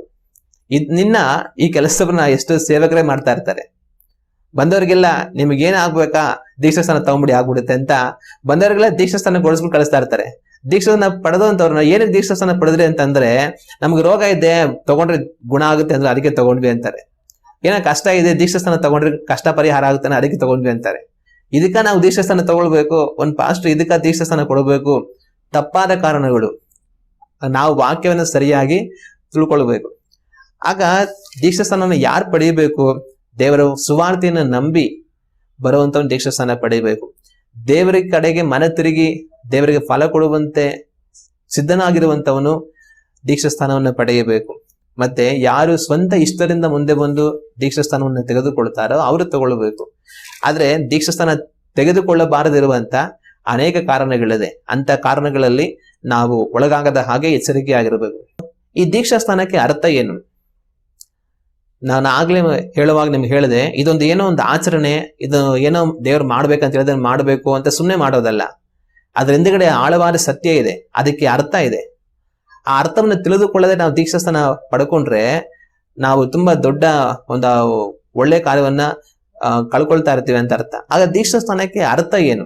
ಅದಕ್ಕೆ ಅರ್ಥ ಏನು ಅಂತಂತಂದ್ರೆ, ರೋಮಪುರದವರಿಗೆ ಬರೆದ ಪತ್ರಿಕೆ 6ನೇ ಅಧ್ಯಾಯ ವಾಕ್ಯಗಳು 3ರಿಂದ 4ರವರೆಗೆ ನಾವು ಓದಿ ನೋಡುವಾಗ ಅಲ್ಲಿ ಇದಕ್ಕೆ ಅರ್ಥ ಏನು ಅನ್ನೋದು ಬರೆಯಲ್ಪಟ್ಟಿರುವುದನ್ನ ನಾವು ಕಾಣ್ತೇವೆ. ರೋಮಪುರದವರಿಗೆ ಬರೆದ ಪತ್ರಿಕೆ 6ನೇ ಅಧ್ಯಾಯ ವಾಕ್ಯಗಳು 3 ಮತ್ತು 4. ಕ್ರಿಸ್ತ ಯೇಸುವಿನಲ್ಲಿ ಸೇರುವುದಕ್ಕೆ ದೀಕ್ಷಾಸ್ನಾನ ಮಾಡಿಸಿಕೊಂಡವರಾದ ನಾವೆಲ್ಲರೂ ಆತನ ಮರಣದಲ್ಲಿ ಪಾಲುಗಾರರಾಗುವುದಕ್ಕೆ ದೀಕ್ಷಾಸ್ನಾನ ಮಾಡಿಸಿಕೊಂಡುವೆಂಬುದು ನಿಮಗೆ ತಿಳಿಯದೋ? ಹೀಗಿರಲಾಗಿ ನಾವು ದೀಕ್ಷಾಸ್ನಾನ ಮಾಡಿಸಿಕೊಂಡಾಗ ಆತನ ಮರಣದಲ್ಲಿ ಪಾಲುಗಾರರಾಗಿ ಆತನೊಂದಿಗೆ ಹುಣಲ್ಪಟ್ಟೆವು. ಆದ್ದರಿಂದ ಕ್ರಿಸ್ತನು ಸತ್ತು ತಂದೆಯ ಮಹಿಮೆಯಿಂದ ಜೀವಿತನಾಗಿ ಎಬ್ಬಿಸಲ್ಪಟ್ಟಂತೆಯೇ ನಾವು ಕೂಡ ಜೀವದಿಂದೆದ್ದು ಹೊಸಬರಾಗಿ ನಡೆದುಕೊಳ್ಳಬೇಕು. ಇಲ್ಲಿ ಅಪೊಸ್ತಲನಾಗಿರುವಂತಹ ಪೌಲನು ದೀಕ್ಷಾ ಸ್ನಾನಕ್ಕೂ ನಮ್ಮ ಕರ್ತನಾದ ಯೇಸು ಕ್ರಿಸ್ತನು ಬಾಧೆಪಟ್ಟು ಮರಣ ಹೊಂದಿ ಮರಣದಿಂದ ಎದ್ದು ಬಂದದ್ದಕ್ಕೂ ಹೋಲಿಕೆಯಾಗಿ ಮಾತನಾಡುತ್ತಾ ಇರುವುದನ್ನು ನಾವು ಕಾಣುತ್ತೇವೆ. ಅಪೊಸ್ತಲನಾಗಿರೋ ಪೌಲು ಏನ್ ಹೇಳ್ತಾರೆ ಅಂದ್ರೆ, ಯೇಸು ಕ್ರಿಸ್ತನು ಮರಣ ಹೊಂದಿದನು, ತಾನು ಸಮಾಧಿಯಲ್ಲಿ ಇಡಲ್ಪಟ್ಟನು, ಮತ್ತೆ ತಂದೆಯ ಬಲದಿಂದ 3ನೇ ದಿನದಲ್ಲಿ ಮರಣವನ್ನು ಜಯಿಸಿ ಎದ್ದು ಬಂದನು. ಅದೇ ರೀತಿ ನಾವು ದೀಕ್ಷಾ ಸ್ನಾನವನ್ನು ಪಡೆಯುವಾಗ, ನೀರಿನಲ್ಲಿ ನಾವು ಮುಳುಗುವಾಗ ನಾವು ಸತ್ತು ಸಮಾಧಿಯಲ್ಲಿ ಇಡಲ್ಪಟ್ಟೆವು ಯೇಸು ಕ್ರಿಸ್ತನಂತೆ. ಮತ್ತೆ ನಾವು ನೀರಿನಿಂದ ಎಬ್ಬಿಸಲ್ಪಡುವಾಗ ಯೇಸು ಕ್ರಿಸ್ತನು ಮರಣವನ್ನು ಜಯಿಸಿ ಎದ್ದು ಬಂದ ಹಾಗೆ ನಾವು ಸಹ ಮರಣವನ್ನು ಜಯಿಸಿ ಎದ್ದು ಬಂದವರಾದೆವು ಅನ್ನೋ ಅರ್ಥದಲ್ಲಿ ಅವರು ಹೇಳ್ತಾರೆ. ಹಾಗಂದ್ರೆ ಅರ್ಥ ಏನು? ನಾವು ಯಾವ್ದಕ್ಕೆ ಸತ್ವಿ, ಯಾವ್ದಕ್ಕೆ ಜೀವಂತವಾಗಿ ಎದ್ದು ಬಂದ್ವಿ ಅಂತಂದ್ರೆ, ನಾವು ಮುಳುಗುವಾಗ ಪಾಪದ ಪಾಲಿಗೆ ಸತ್ವಿ, ನಮ್ಮ ಹಳೆಯ ಜೀವಿತಕ್ಕೆ ಸತ್ವಿ, ನಮ್ಮ ಹಳೆಯ ಕೆಟ್ಟ ನಡವಳಿಕೆಗಳಿಗೆ, ಇಚ್ಛೆಗಳಿಗೆ, ಕ್ರಿಯೆಗಳಿಗೆ, ಸಕಲ ವಿಧವಾದ ಆಶೆ, ಭೋಗ, ಮೋಹ, ಎಲ್ಲಾ ಲೋಕ ರೀತಿಯ ಮಾಯೆಗಳಿಗೆ ನಾವು ಸತ್ವಿ. ಈ ಲೋಕದ ಪಾಲಿಗೆ ನಾನು ಸತ್ತೆ, ನಾನು ನೀರಿನಲ್ಲಿ ಮುಳುಗುವಾಗ. ಮತ್ತೆ ಜೀವಂತವಾಗಿ ಎದ್ದು ಬಂದೆ. ಇನ್ನು ಜೀವಂತವಾಗಿ ಏನಕ್ಕೋಸ್ಕರ ಎದ್ದು ಬಂದೆ? ಯೇಸು ಕ್ರಿಸ್ತನಿಗಾಗಿ ಜೀವಿಸುವುದಕ್ಕೋಸ್ಕರ ಮಾತ್ರವೇ. ಹಲ್ಲೆಲೂಯಾ. ದೀಕ್ಷಾಸ್ನಾನಕ್ಕೆ ಅರ್ಥ ಏನು? ನಾನು ಮುಳುಗುವಾಗ ಸತ್ತೆ, ಲೋಕದ ಪಾಲಿಗೆ ಸತ್ತೆ, ಸಕಲ ಪಾಪಕ್ಕೂ ಸತ್ತೆ. ಎದ್ದು ಬರುವಾಗ ಯೇಸು ಕ್ರಿಸ್ತನಂತೆ ನಾನು ಮರಣವನ್ನು ಜಯಿಸಿದವನಂತೆ ಎದ್ದು ಬಂದೆ. ಏನಕ್ಕೋಸ್ಕರ ಎದ್ದು ಬಂದೆ? ನಾನು ಎದ್ದು ಬಂದು ಯೇಸು ಕ್ರಿಸ್ತನಿಗಾಗಿ ಜೀವಿಸುವುದಕ್ಕಾಗಿ, ಇನ್ನು ಪರಿಶುದ್ಧತೆಗಾಗಿ, ನೀತಿಗಾಗಿ, ದೇವರ ರಾಜ್ಯಕ್ಕಾಗಿ, ದೇವರ ವಾಕ್ಯದಂತೆ ಜೀವಿಸುವುದಕ್ಕಾಗಿ, ನಾನು ಬೆಳಕಾಗಿಯೂ ಉಪ್ಪಾಗಿಯೂ ದೇವರ ಮುಂದೆ ಸುಗಂಧ ವಾಸನೆಯಾಗಿಯೂ, ದೇವರ ವಾಕ್ಯವನ್ನು ಕೈಗೊಂಡು ನಡೆಯುವಂತವನಾಗಿಯೂ, ದೇವರ ರಾಯಭಾರಿಯಾಗಿಯೂ, ದೇವರ ಮಗುವಾಗಿಯೂ ನಾನು ಜೀವಿಸುವುದಕ್ಕಾಗಿ ಎದ್ದು ಬಂದೆ. ಅದು ದೀಕ್ಷಾಸ್ನಾನಕ್ಕೆ ಅರ್ಥ. ದೀಕ್ಷಾಸ್ನಾನವನ್ನು ನಾವು ಪಡೆದು ಬದುಕಬೇಕಾಗಿರೋದು ಆ ರೀತಿಯಾಗಿ. ಆದ್ರೆ ನಾವು ಏನ್ ಮಾಡ್ತಾ ಇದ್ದೀವಿ? ಯೋಚನೆ ಮಾಡಿ ನೋಡ್ಬೇಕು. ದೀಕ್ಷಾಸ್ನಾನಕ್ಕೆ ಎಂತ ಅದ್ಭುತವಾದ ಅರ್ಥ ಇದೆ, ಆದ್ರೆ ನಾವು ಆ ಅರ್ಥವನ್ನೇ ಕೆಡಿಸ್ಬಿಟ್ಟಿದ್ದೀವಿ. ಆ ಕಾರ್ಯಗಳಿಂದ ನಾವು ಮನೆ ತಿರುಗಬೇಕಾಗಿರೋದು ಬಹಳ ಮುಖ್ಯ. ಮತ್ತೆ ಈ ದೀಕ್ಷಾ ಸ್ಥಾನಕ್ಕೆ ಮತ್ತೊಂದು ಅರ್ಥ ಸಹ ಇದೆ. ಆ ಅರ್ಥ ಏನಂದ್ರೆ, ದೇವರ ವಾಕ್ಯವನ್ನು ನಾವು ಕೇಳ್ತೀವಿ, ಸುವಾರ್ತೆನ ನಾವು ಕೇಳ್ತೀವಿ. ಕೇಳಿದಾಗ ನಮ್ಮ ಹೃದಯದಲ್ಲಿ ಅದನ್ನ ಆಲೋಚನೆ ಮಾಡ್ತೀವಿ.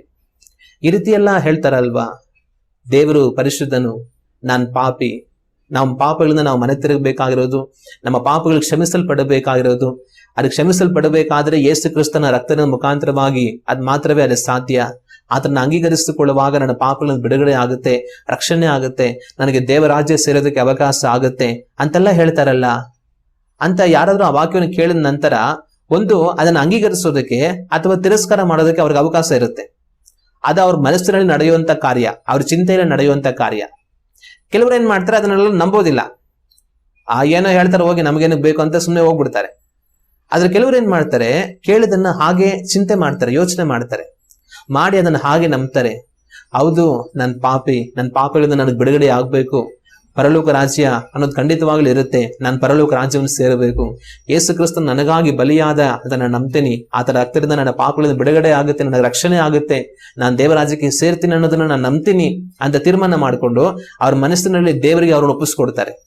ದೇವರೇ, ಇದುವರೆಗೂ ನಾನು ಯಾವ ರೀತಿನೂ ಬದುಕಿ ಬಂದ್ಬಿಟ್ಟೆ, ಆದ್ರೆ ಇನ್ ಮುಂದೆ ಆತರ ನಾನು ಇರಬಾರದು ಸ್ವಾಮಿ, ನಾನು ಇನ್ನು ಪರಿಶುದ್ಧನಾಗಿ ಬದುಕ್ತೀನಿ, ನಾನು ನಿಮ್ಮ ರಾಜ್ಯಕ್ಕೆ ಬರಬೇಕಂತ ಹೇಳಿ ಅವ್ರ ಹೃದಯದಲ್ಲಿ ತೀರ್ಮಾನ ಮಾಡಿ ಅವರನ್ನು ದೇವರಿಗೆ ಒಪ್ಪಿಸ್ಕೊಡ್ತಾರೆ.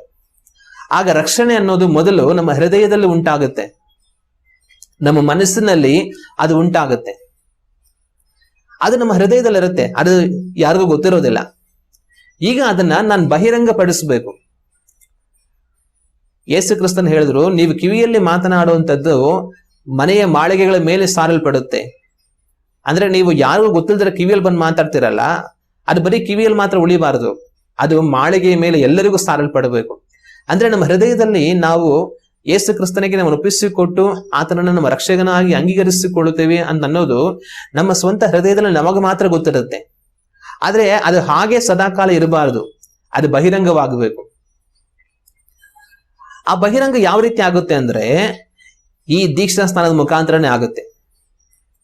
ನಾನು ದೇವರನ್ನ ನನ್ನ ಹೃದಯದಲ್ಲಿ ಅಂಗೀಕರಿಸಿಕೊಂಡಿದ್ದು ನನಗೆ ಮಾತ್ರ ಗೊತ್ತಿರುತ್ತೆ. ಆದ್ರೆ ಅದು ಲೋಕಕ್ಕೆ ಯಾವಾಗ ಸಾಕ್ಷಿ ಆಗುತ್ತೆ, ಇತರರಿಗೆ ಯಾವಾಗ ಸಾಕ್ಷಿ ಆಗುತ್ತೆ ಅಂದ್ರೆ, ನಾನು ದೀಕ್ಷಾ ಸ್ಥಾನವನ್ನು ಪಡೆಯುವಾಗ. ನಾನು ದೀಕ್ಷಾ ಸ್ಥಾನವನ್ನು ಪಡೆಯುವಾಗ ಎಲ್ಲರಿಗೂ ನಾನು ಏನ್ ಸಾಕ್ಷಿ ಕೊಡ್ತೇನೆ, ನಾನ್ ಪಾಪಿ, ನನ್ನ ಪಾಪಗಳಿಗಾಗಿ ಯೇಸು ಕ್ರಿಸ್ತನ ಶಿಲುಬೆಯಲ್ಲಿ ಬಲಿಯಾದಂತ ನಾನು ಒಪ್ಪಿಕೊಳ್ತೇನೆ, ಆತನ ರಕ್ತದಿಂದ ನನ್ನ ಪಾಪಗಳಿಗೆ ಕ್ಷಮಿಸಲ್ಪಡುತ್ತೆ, ನನಗೆ ಬಿಡುಗಡೆ ಆಗುತ್ತೆ ಅನ್ನೋದನ್ನ ನಾನು ಒಪ್ಕೊಂತೇನೆ, ಅದರ ಮುಖಾಂತರ ನನಗೆ ಪರಲೋಕ ರಾಜ್ಯ ಸಿಗುತ್ತೆ ಅನ್ನೋದನ್ನ ನಾನು ನಂಬ್ತೀನಿ. ಇನ್ನು ನನ್ನ ಹಳೆಯ ಜೀವಿತಕ್ಕೆ ನಾನು ಸತ್ತು ನನ್ನನ್ನ ಯೇಸು ಕ್ರಿಸ್ತನಿಗೆ ಒಪ್ಪಿಸಿಕೊಟ್ಟು ದೇವರ ಚಿತ್ತರಂತೆ, ದೇವರ ವಾಕ್ಯರಂತೆ ನಾನು ದೇವರಿಗೋಸ್ಕರವಾಗಿ ಜೀವಿಸ್ತೇನೆ. ಅದಕ್ಕೆ ನೀವೆಲ್ಲರೂ ಸಾಕ್ಷಿಗಳು, ದೀಕ್ಷಾ ಸ್ಥಾನವನ್ನು ಪಡೆಯುತ್ತಿರುವ ನಾನು ಸಹ ಸಾಕ್ಷಿ ಅಂತ ಹೇಳಿ ನಾವು ದೀಕ್ಷಾ ಸ್ಥಾನವನ್ನು ಪಡೆಯುತ್ತೇವೆ. ಅಂದ್ರೆ ದೇವರ ಮೇಲೆ ನನ್ನ ನಂಬಿಕೆ ಅನ್ನೋದು ಮೊದಲು ಹೃದಯದಲ್ಲಿ ಪ್ರಾರಂಭ ಆಗುತ್ತೆ. ಆದ್ರೆ ನಾನು ನಂಬಿದ್ದೇನೋದಕ್ಕೆ ಸಾಕ್ಷಿ ಏನು? ದೀಕ್ಷಾ ಸ್ಥಾನವನ್ನು ಪಡೆಯೋದೇ ಸಾಕ್ಷಿ. ಯಾವನು ದೀಕ್ಷಾ ಸ್ಥಾನವನ್ನು ಪಡೆಯುತ್ತಾನೋ ಅವನು ದೇವರಿಗೆ ತನ್ನನ್ನು ಒಪ್ಪಿಸಿಕೊಟ್ಟು ಸುವಾರ್ತೆಯನ್ನು ನಂಬಿ ದೇವರಿಗೋಸ್ಕರ ಜೀವಿಸೋದಕ್ಕೆ ಅವನು ತೀರ್ಮಾನ ಮಾಡಿದ್ದಾನೆ ಅಂತ ಅರ್ಥ. ಆದ್ರೆ ದೀಕ್ಷಾ ಸ್ಥಾನವನ್ನು ಪಡೆಯದವನು ತನ್ನನ್ನು ತಾನು ದೇವರಿಗೆ ಹೃದಯದಲ್ಲಿ ಇನ್ನೂ ಒಪ್ಪಿಸಿಕೊಡಲಿಲ್ಲ ಎಂಬುದಾಗಿ ಅರ್ಥ. ನನ್ನನ್ನು ನಾನು ದೇವರಿಗೆ ಒಪ್ಪಿಸಿಕೊಡುವಂತವನಾಗಿದ್ರೆ ದೀಕ್ಷಾ ಸ್ಥಾನವನ್ನು ಪಡೆದು ನಾನು ಹಲವರಿಗೆ ಬಹಿರಂಗ ಪಡಿಸ್ತೇನೆ, ನಾನು ದೀಕ್ಷಾ ಸ್ಥಾನವನ್ನು ಪಡೆದೆ, ಇನ್ನು ದೇವರಿಗೆ ನಾನು ಸ್ವಂತ, ನನ್ನನ್ನು ದೇವರಿಗೆ ಒಪ್ಪಿಸಿಕೊಟ್ಟು ನಾನು ಜೀವಿಸ್ತೀನಿ, ನನ್ನ ಹೃದಯವನ್ನ ನಾನು ದೇವರಿಗೆ ಒಪ್ಪಿಸಿಕೊಟ್ಟಿರೋದು ನಿಜ ಅಂತ ದೀಕ್ಷಾ ಸ್ಥಾನದ ಮುಖಾಂತರ ನಾನು ಎಲ್ಲರಿಗೂ ನನ್ನ ವಿಶ್ವಾಸವನ್ನು ತೋರಿಸ್ತೇನೆ. ಆದ್ರೆ ನನ್ನಲ್ಲಿ ಇನ್ನೂ ವಿಶ್ವಾಸ ಇಲ್ಲ ಅಂತಂದ್ರೆ, ನನ್ನನ್ನು ಇನ್ನೂ ನಾನು ದೇವರಿಗೆ ಒಪ್ಪಿಸಿಕೊಟ್ಟಿಲ್ಲ ಅಂತಂದ್ರೆ ನಾನು ದೀಕ್ಷಾ ಸ್ಥಾನವನ್ನು ಪಡೆಯದವನಾಗಿ ಸುಮ್ಮನೆ ಇರ್ತೀನಿ. ಆಗ ದೀಕ್ಷಾ ಸ್ಥಾನ ಅನ್ನೋದು ನಮ್ಮ ವಿಶ್ವಾಸದ ಒಂದು ಪ್ರದರ್ಶನ. ನಮ್ಮ ಹೃದಯದಲ್ಲಿ ನಾವು ದೇವರಿಗೆ ನಾವು ಒಪ್ಪಿಸಿಕೊಟ್ಟು ನಾವು ಜೀವಿಸೋದಕ್ಕೆ ತೀರ್ಮಾನ ಮಾಡಿದ್ದೇವೆ ಅನ್ನೋದಕ್ಕೆ ಗುರುತು ಬಹಿರಂಗವಾಗಿ ಬರುವಂತ ದೀಕ್ಷಾ ಸ್ನಾನ. ಅದರಿಂದ ನಾವು ದೇವರಿಗೆ ನಮ್ಮನ್ನು ಒಪ್ಪಿಸಿಕೊಟ್ಟಿರೋದು ನಿಜ ಆದ್ರೆ, ದೇವರನ್ನು ಪ್ರೀತಿಸೋದು ನಿಜ ಆದ್ರೆ, ದೇವರ ವಾಕ್ಯಕ್ಕೆ ನಮ್ಮನ್ನು ಅರ್ಪಿಸಿಕೊಂಡು ನಡೆಯುವುದಕ್ಕೆ ನಾನು ತೀರ್ಮಾನ ಮಾಡಿದ್ದೀನಿ ಅನ್ನೋಂಗಾದ್ರೆ ದೀಕ್ಷಾ ಸ್ಥಾನವನ್ನು ನಾನು ಪಡೆಯಲೇಬೇಕು. ಆಗ್ಲೇನೆ ಅದು ಗುರುತು ನನ್ನನ್ನು ನಾನು ದೇವರಿಗೆ ಒಪ್ಪಿಸಿಕೊಟ್ಟಿದ್ದೀನಿ ಅಂತ. ಇಲ್ಲವಾದ್ರೆ ಇನ್ನೂ ನಾವು ದೇವರನ್ನ ನಂಬಿದವರಲ್ಲ ಎಂಬುದಾಗಿ ಅರ್ಥ. ಆಗ ದೀಕ್ಷಾ ಸ್ಥಾನ ಅನ್ನೋದು ನಾನು ದೇವರನ್ನ ನಂಬಿದ್ದೀನಿ ಅನ್ನೋದಕ್ಕೆ ಗುರುತಾಗಿ ನಾವು ಮಾಡುವಂತ ಕಾರ್ಯ. ಇನ್ನು ಮೂರನೆಯದಾಗಿ ದೀಕ್ಷಾ ಸ್ಥಾನಕ್ಕೆ ಅರ್ಥ ಏನು? ದೀಕ್ಷಾ ಸ್ಥಾನಕ್ಕೆ ಅರ್ಥ ದೇವರ ಕಟ್ಟಳೆಗೆ ನಾವು ವಿಧೇಯರಾಗುತ್ತೇವೆ ಎನ್ನುವುದೇ ಅದಕ್ಕೆ ಅರ್ಥ. ನಾವು ದೇವರ ವಾಕ್ಯವನ್ನು ಓದಿ ನೋಡುವಾಗ ಮತ್ತಾಯನು ಬರೆದ ಸುವಾರ್ತೆ 3ನೇ ಅಧ್ಯಾಯ ವಾಕ್ಯಗಳು 13ರಿಂದ 15ರವರೆಗೆ ನಾವು ಓದಿ ನೋಡುವಾಗ ಈ ವಾಕ್ಯಗಳು ಈ ರೀತಿಯಾಗಿದೆ. ಆ ಕಾಲದಲ್ಲಿ ಯೇಸು ಯೋಹಾನನಿಂದ ಸ್ನಾನ ಮಾಡಿಸಿಕೊಳ್ಳಬೇಕೆಂದು ಗಲಿಲಾಯದಿಂದ ಯೋರ್ದನ್ ಹೊಳೆಗೆ ಬಂದನು. ಆಗ ಯೋಹಾನನು, ನಾನು ನಿನ್ನಿಂದ ಸ್ನಾನ ಮಾಡಿಸಿಕೊಳ್ಳತಕ್ಕವನಾಗಿರುವಲ್ಲಿ ನೀನು ನನ್ನ ಬಳಿಗೆ ಬರುವುದೇನು ಎಂದು ಹೇಳಿ ಆತನನ್ನು ತಡೆಯುತ್ತಾ ಇದ್ದನು. ಆದರೆ ಯೇಸು ಅವನಿಗೆ, ಸದ್ಯಕ್ಕೆ ಒಪ್ಪಿಕೋ, ಹೀಗೆ ನಾವು ಎಲ್ಲಾ ಧರ್ಮವನ್ನು ನೆರವೇರಿಸತಕ್ಕದ್ದಾಗಿದೆ ಎಂದು ಹೇಳಿದಾಗ ಅವನು ಒಪ್ಪಿಕೊಂಡನು. ನಮ್ಮ ಕರ್ತನಾದ ಯೇಸು ಕ್ರಿಸ್ತನು ಅವರು ದೀಕ್ಷಾ ಸ್ನಾನವನ್ನು ಪಡೆಯುವುದಕ್ಕಾಗಿ ತಮ್ಮನ್ನು ಒಪ್ಪಿಸಿಕೊಟ್ಟು ಬರುತ್ತಾರೆ. ಆದರೆ ಸ್ನಾನಿಕನಾದ ಯೋಹಾನನು ಅವರಿಗೆ ದೀಕ್ಷಾ ಸ್ನಾನವನ್ನು ಕೊಡುವುದಕ್ಕೆ ಒಪ್ಪೋದಿಲ್ಲ. ಸ್ವಾಮಿಯೇ, ನೀನ್ ದೇವಾದಿ ದೇವನು, ಮನುಷ್ಯನಾಗಿ ಬಂದಿದ್ದೆ, ನಾನು ಕೇವಲ ನರಮನುಷ್ಯನು, ನಾನು ಪಾಪಿಗಳು ಮನೆ ತಿರುಗಿ ದೇವರ ಕಡೆಗೆ ಬನ್ನಿ, ಅದಕ್ಕೆ ಗುರುತಾಗಿ ದೀಕ್ಷಾ ಸ್ನಾನ ಪಡೆದುಕೊಳ್ಳಿ ಅಂತ ಬೇರೆಯವ್ರಿಗೆ ಹೇಳಿ ದೀಕ್ಷಾ ಸ್ನಾನ ಕೊಡ್ತಾ ಇದ್ದೀನಿ. ನೀನ್ ದೇವಾದಿ ದೇವನು, ಅತಿ ಪರಿಶುದ್ಧನು, ನಿನಗೆ ದೀಕ್ಷಾ ಸ್ನಾನ ಕೊಡಬೇಕಾಗಿರೋ ಅಗತ್ಯ ಇಲ್ಲ, ನಾನು ಕೊಡೋದಿಲ್ಲ ಅಂತ ಹೇಳ್ತಾನೆ. ಆದ್ರೆ ಆಗ ಯೇಸು ಸ್ವಾಮಿ ಏನ್ ಹೇಳ್ತಾರೆ, ನೀನು ಸದ್ಯಕ್ಕೆ ಒಪ್ಪುಕೋ, ದೀಕ್ಷಾ ಸ್ನಾನ ಕೊಡು, ಯಾಕಂದ್ರೆ ನನ್ನ ಮಕ್ಕಳಂತೆ ನಾನು ಬರಬೇಕು, ನಾನು ಯಾರಿಗೆ ರಕ್ಷಣೆ ಉಂಟು ಮಾಡಬೇಕೆಂಬುದಾಗಿ ಬಂದಿದ್ದೇನೋ ಅವರ ದಾರಿಯಲ್ಲಿ ನಾನು ಹೋಗಬೇಕು. ಆದ್ರಿಂದ ದೇವರ ಧರ್ಮವನ್ನ ನಾವು ನೆರವೇರಿಸಬೇಕಾಗಿದೆ, ನೀನು ಸದ್ಯಕ್ಕೆ ಒಪ್ಪಿಕೋ ಅಂತ ಹೇಳಿ ದೀಕ್ಷಾ ಸ್ನಾನವನ್ನ ಅವರು ತೆಗೆಸಿಕೊಳ್ಳುವುದನ್ನ ನಾವು ಕಾಣ್ತೀವಿ. ಆಗ ದೀಕ್ಷಾ ಸ್ನಾನವನ್ನ ಪಡೆಯುವಂಥದ್ದು ದೇವರ ಧರ್ಮವಾಗಿದೆ, ದೇವರ ನೀತಿಯಾಗಿದೆ, ದೇವರ ಆಜ್ಞೆಯಾಗಿದೆ. ಅದಕ್ಕೆ ನಾವು ವಿಧೇಯರಾಗಬೇಕಷ್ಟೇ. ಹಲ್ಲೆಲೂಯಾ. ನಾವು ದೀಕ್ಷಾ ಸ್ನಾನವನ್ನು ಪಡೆದುಕೊಳ್ಳುವುದಕ್ಕೆ ನಾವು ಒಪ್ಪಿಸಿಕೊಡುವಾಗ ದೇವರ ಧರ್ಮಕ್ಕೆ ನಮ್ಮನ್ನು ಒಪ್ಪಿಸಿಕೊಡುತ್ತಾ ಇದ್ದೇವೆ, ದೇವರ ಆಜ್ಞೆಗೆ ನಾವು ವಿಧೇಯರಾಗುತ್ತಾ ಇದ್ದೇವೆ. ಆದರೆ ದೀಕ್ಷಾ ಸ್ಥಾನವನ್ನು ಪಡೆಯದವನು ದೇವರಿಗೆ ವಿಧೇಯನಾದವನಲ್ಲ, ಅವನ ಅವಿಧೇಯನಾಗಿ ಬದುಕುತ್ತಾ ಇರುವನು. ಆದ್ರೆ ನಾನು ನೀವು ದೀಕ್ಷಾ ಸ್ಥಾನವನ್ನ ಪಡೆಯುವಂತವர்களಾಗಿರಬೇಕು. ಹಲ್ಲೆಲೂಯಾ. ಆಗ ದೀಕ್ಷಾ ಸ್ಥಾನಕ್ಕೆ ಅರ್ಥ ಏನು? ಒಂದು, ದೀಕ್ಷಾ ಸ್ಥಾನಕ್ಕೆ ಅರ್ಥ ನಾನು ಪಾಪದ ಪಾಲಿಗೆ ಸತ್ತು ದೇವರಿಗಿನ್ನ ಪರಿಶುದ್ಧನಾಗಿ ಜೀವಿಸುವುದಕ್ಕೆ ನಾನು ಒಪ್ಪಿಸಿಕೊಡ್ತೇನೆ, ಹೊಸ ಮನುಷ್ಯನಾಗಿ ನಾನು ಬದುಕ್ತೀನಿ, ಅದೇ ಅರ್ಥ. ಎರಡನೇದು, ನಾನು ದೇವರಿಗೆ ನಾನು ಒಪ್ಪಿಸಿಕೊಟ್ಟಿದ್ದೀನಿ ಅನ್ನೋದಕ್ಕೆ ಬಹಿರಂಗವಾದ ಗುರುತು, ನಾನು ದೀಕ್ಷಾ ಸ್ಥಾನವನ್ನು ಪಡೆಯುತ್ತೇನೆ. ಮೂರನೇದು, ದೇವರ ಧರ್ಮಕ್ಕೆ ನಾನು ಒಳಗಾಗಿ, ದೇವರ ನೀತಿಗೆ ನಾನು ಒಳಗಾಗಿ, ದೇವರ ಆಜ್ಞೆಗೆ ನಾನು ಒಳಗಾಗಿ, ದೇವರಿಗೆ ವಿಧೇಯನಾಗಿ ನಾನು ದೀಕ್ಷಾ ಸ್ಥಾನವನ್ನ ಪಡೆಯುತ್ತೇನೆ. ಇದು ದೀಕ್ಷಾ ಸ್ಥಾನಕ್ಕೆ ಇರುವಂತ ಅರ್ಥ. ಒಂದು ವೇಳೆ ನಾವು ದೀಕ್ಷಾ ಸ್ಥಾನವನ್ನ ತೆಗೆದುಕೊಂಡಿಲ್ಲ ಅಂತಂದ್ರೆ ಏನಾಗುತ್ತೆ? ದೀಕ್ಷಾ ಸ್ಥಾನವನ್ನ ನಾವು ತೆಗೆದುಕೊಂಡಿಲ್ಲ ಅಂದ್ರೆ ಏನಾಗುತ್ತೆ? ದೀಕ್ಷಾ ಸ್ಥಾನವನ್ನ ನಾವು ತೆಗೆದುಕೊಂಡಿಲ್ಲ ಅಂತಂದ್ರೆ ನಾವು ರಕ್ಷಣೆನೇ ಹೊಂದಿಲ್ಲ ಎಂಬುದಾಗಿ ಅರ್ಥ. ಸುವಾರ್ತೆನ ಇದುವರೆಗೂ ನಾವು ನಂಬಲೇ ಇಲ್ಲ ಎಂಬುದಾಗಿ ಅರ್ಥ. ಯಾಕಂದ್ರೆ ದೇವರ ವಾಕ್ಯದಲ್ಲಿ ನಮ್ಮ ಕರ್ತನಾದ ಯೇಸು ಕ್ರಿಸ್ತನು ತನ್ನ ಶಿಷ್ಯಂದರಿಗೆ ಕಡೆಯದಾಗಿ ಅವರ ಅಪ್ಪಣೆ ಕೊಡುವಾಗ ಹೇಳೋ ಮಾತು, ನೀವು ಹೊರಟು ಹೋಗಿ ಜಗತ್ತಿಗೆಲ್ಲ ಸುವಾರ್ತೆನ ಸಾರಿರಿ, ನಂಬಿ ದೀಕ್ಷಾ ಸ್ಥಾನವನ್ನು ಪಡೆಯುವವನು ರಕ್ಷಣೆ ಹೊಂದುವನು ಎಂಬುದಾಗಿ ಹೇಳಿದರು. ನಂಬದೆ ಹೋದವನು ದಂಡನೆಗೆ ಗುರಿಯಾಗ್ತಾನೆ, ನಂಬಿ ದೀಕ್ಷಾ ಸ್ಥಾನವನ್ನು ಪಡೆಯುವವನು ರಕ್ಷಣೆ ಹೊಂದ್ತಾನೆ. ಆದ್ರೆ ನಂಬಿ ದೀಕ್ಷಾ ಸ್ಥಾನವನ್ನು ಪಡೆಯದೇ ಇರುವವನು ಏನಾಗ್ತಾನೆ? ಅವನು ಸಹ ದಂಡನೆ ಹೊಂದ್ಕೊಳ್ತಾನೆ. ಯಾಕಂದ್ರೆ ನಾನು ನಂಬಿದ್ದೀನಿ ಅಂದ್ರೆ ದೀಕ್ಷಾ ಸ್ಥಾನವನ್ನ ಪಡಿತೀನಿ. ನಾನು ನಂಬಿಲ್ಲ ಅಂತಂತಂದ್ರೆ ದೀಕ್ಷಾ ಸ್ಥಾನ ಪಡೆಯೋದಿಲ್ಲ. ಆದ್ರೆ ನಾನು ನಂಬಿದ್ದೀನಿ ಅಂತ ಹೇಳಿಕೊಂಡು ದೀಕ್ಷಾ ಸ್ಥಾನವನ್ನು ಪಡೆಯದೆ ಸುಮ್ಮನೆ ಜೀವಿಸ್ತಾ ಇರೋವನು ನಿಜವಾಗ್ಲೂ ನಂಬೇ ಇಲ್ಲ, ಅವನು ಸುಳ್ಳು ಹೇಳ್ಕೊಂಡು ಬದುಕ್ತಾ ಇದ್ದಾನೆ ಅಂತ ಅರ್ಥ. ಅಥವಾ ಅವನ ನಂಬಿಕೆ ಅವನನ್ನ ದೇವರ ರಾಜ್ಯಕ್ಕೆ ಸೇರಿಸತಕ್ಕದ್ದಂತಲ್ಲ. ಅವನು ನಂಬಿರೋದೇ ನಿಜ ಆದ್ರೆ, ಅವನ ನಂಬಿಕೆ ಅವನನ್ನು ದೇವರ ರಾಜ್ಯಕ್ಕೆ ಸೇರಿಸತಕ್ಕದ್ದಾಗಿದ್ರೆ ಅವನು ದೀಕ್ಷಾ ಸ್ಥಾನವನ್ನು ಪಡಿತಾನೆ. ಆದ್ರೆ ದೀಕ್ಷಾ ಸ್ಥಾನವನ್ನು ಪಡೆಯದೆ ನಾನು ದೇವರನ್ನ ನಂಬಿ ಬದುಕ್ತಾ ಇದ್ದೀನಿ ಅಂತ ಅನ್ಕೊಳ್ಳೋನು ತಪ್ಪು ಮಾಡ್ತಾ ಇದ್ದಾನೆ. ಅವನ ನಂಬಿಕೆ ಸರಿಯಾದದ್ದಲ್ಲ. ಆದ್ರೆ ಅದರ ಅಂತ್ಯ ಏನಾಗುತ್ತೆ ಅಂತಂದ್ರೆ, ಒಂದು, ಅವನ ಪ್ರಾಣ ಈ ಲೋಕದಲ್ಲಿ ಕೊನೆ ಆಗೋಷ್ಟರಲ್ಲಿ ಮನೆ ತಿರುಗಿ, ದೇವರೇ ನಾನು ಇದುವರೆಗೂ ದೀಕ್ಷಾಸ್ಥಾನ ಪಡೆಯಲಿಲ್ಲ, ನನ್ನ ಕ್ಷಮಿಸು, ಆದ್ರೆ ನಾನು ನಿನ್ನನ್ನ ನಂಬ್ತೀನಿ, ದೀಕ್ಷಾಸ್ಥಾನ ಪಡೆಯುತ್ತೇನೆ ಅಂತ ಹೇಳಿ ಅವನ ದೀಕ್ಷಾಸ್ಥಾನಕ್ಕೆ ಒಪ್ಪಿಸಿಕೊಡಬೇಕು. ಆದ್ರೆ ನಂಬಿಕೊಂಡು ಬದುಕ್ತಾ ಇದ್ದೇನೆ ಅಂತ ಹೇಳ್ಕೊಂಡು ದೀಕ್ಷಾಸ್ಥಾನ ಪಡೆಯದೆ ಒಂದು ವೇಳೆ ಸತ್ತೋದ್ರೆ ನಂಬಿಕೆ ಇದ್ರೂ ಕೂಡ ಖಂಡಿತವಾಗ್ಲೂ ನರಕನೇ.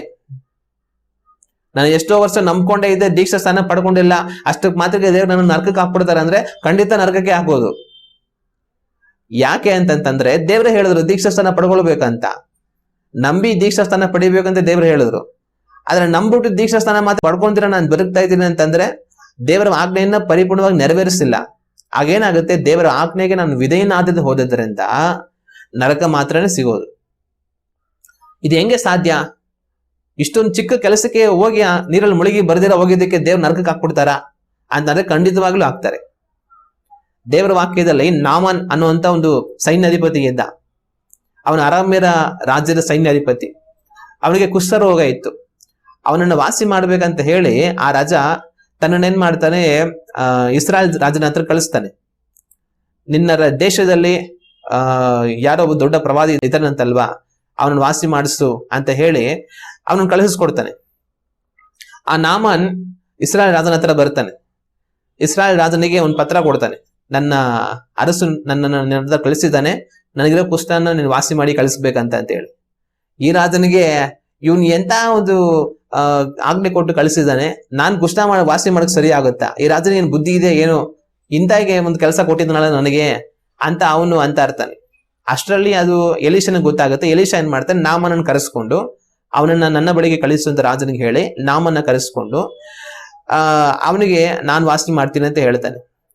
ಆದ್ರೆ ನಾಮನು ತನ್ನ ಮನೆಗೆ ಬರೋಕ್ ಮುಂಚೆ ನಾಮನ್ ಯೋಚನೆ ಮಾಡ್ತಾನೆ, ತನ್ನೊಬ್ಬ ದೊಡ್ಡ ದೇವನ ಸೇವಕ, ನಾನು ಅವ್ರ ಮನೆ ಹತ್ರ ಹೋಗಿದ ತಕ್ಷಣ ತಾನ್ ಮನೆಯಿಂದ ಆಚೆ ಬಂದು ತನ್ನ ಕೈ ನನ್ನ ಮೇಲಿಟ್ಟು ನಿನಗೆ ಕುಷ್ಠ ವಾಸಿ ಆಗಿಲ್ಲ ಅಂತ ಒಂದು ಮಾತು ಹೇಳಿ ಗುಣ ಮಾಡ್ತಾನೆ ಅಂತ ಯೋಚನೆ ಮಾಡಿರ್ತಾನೆ.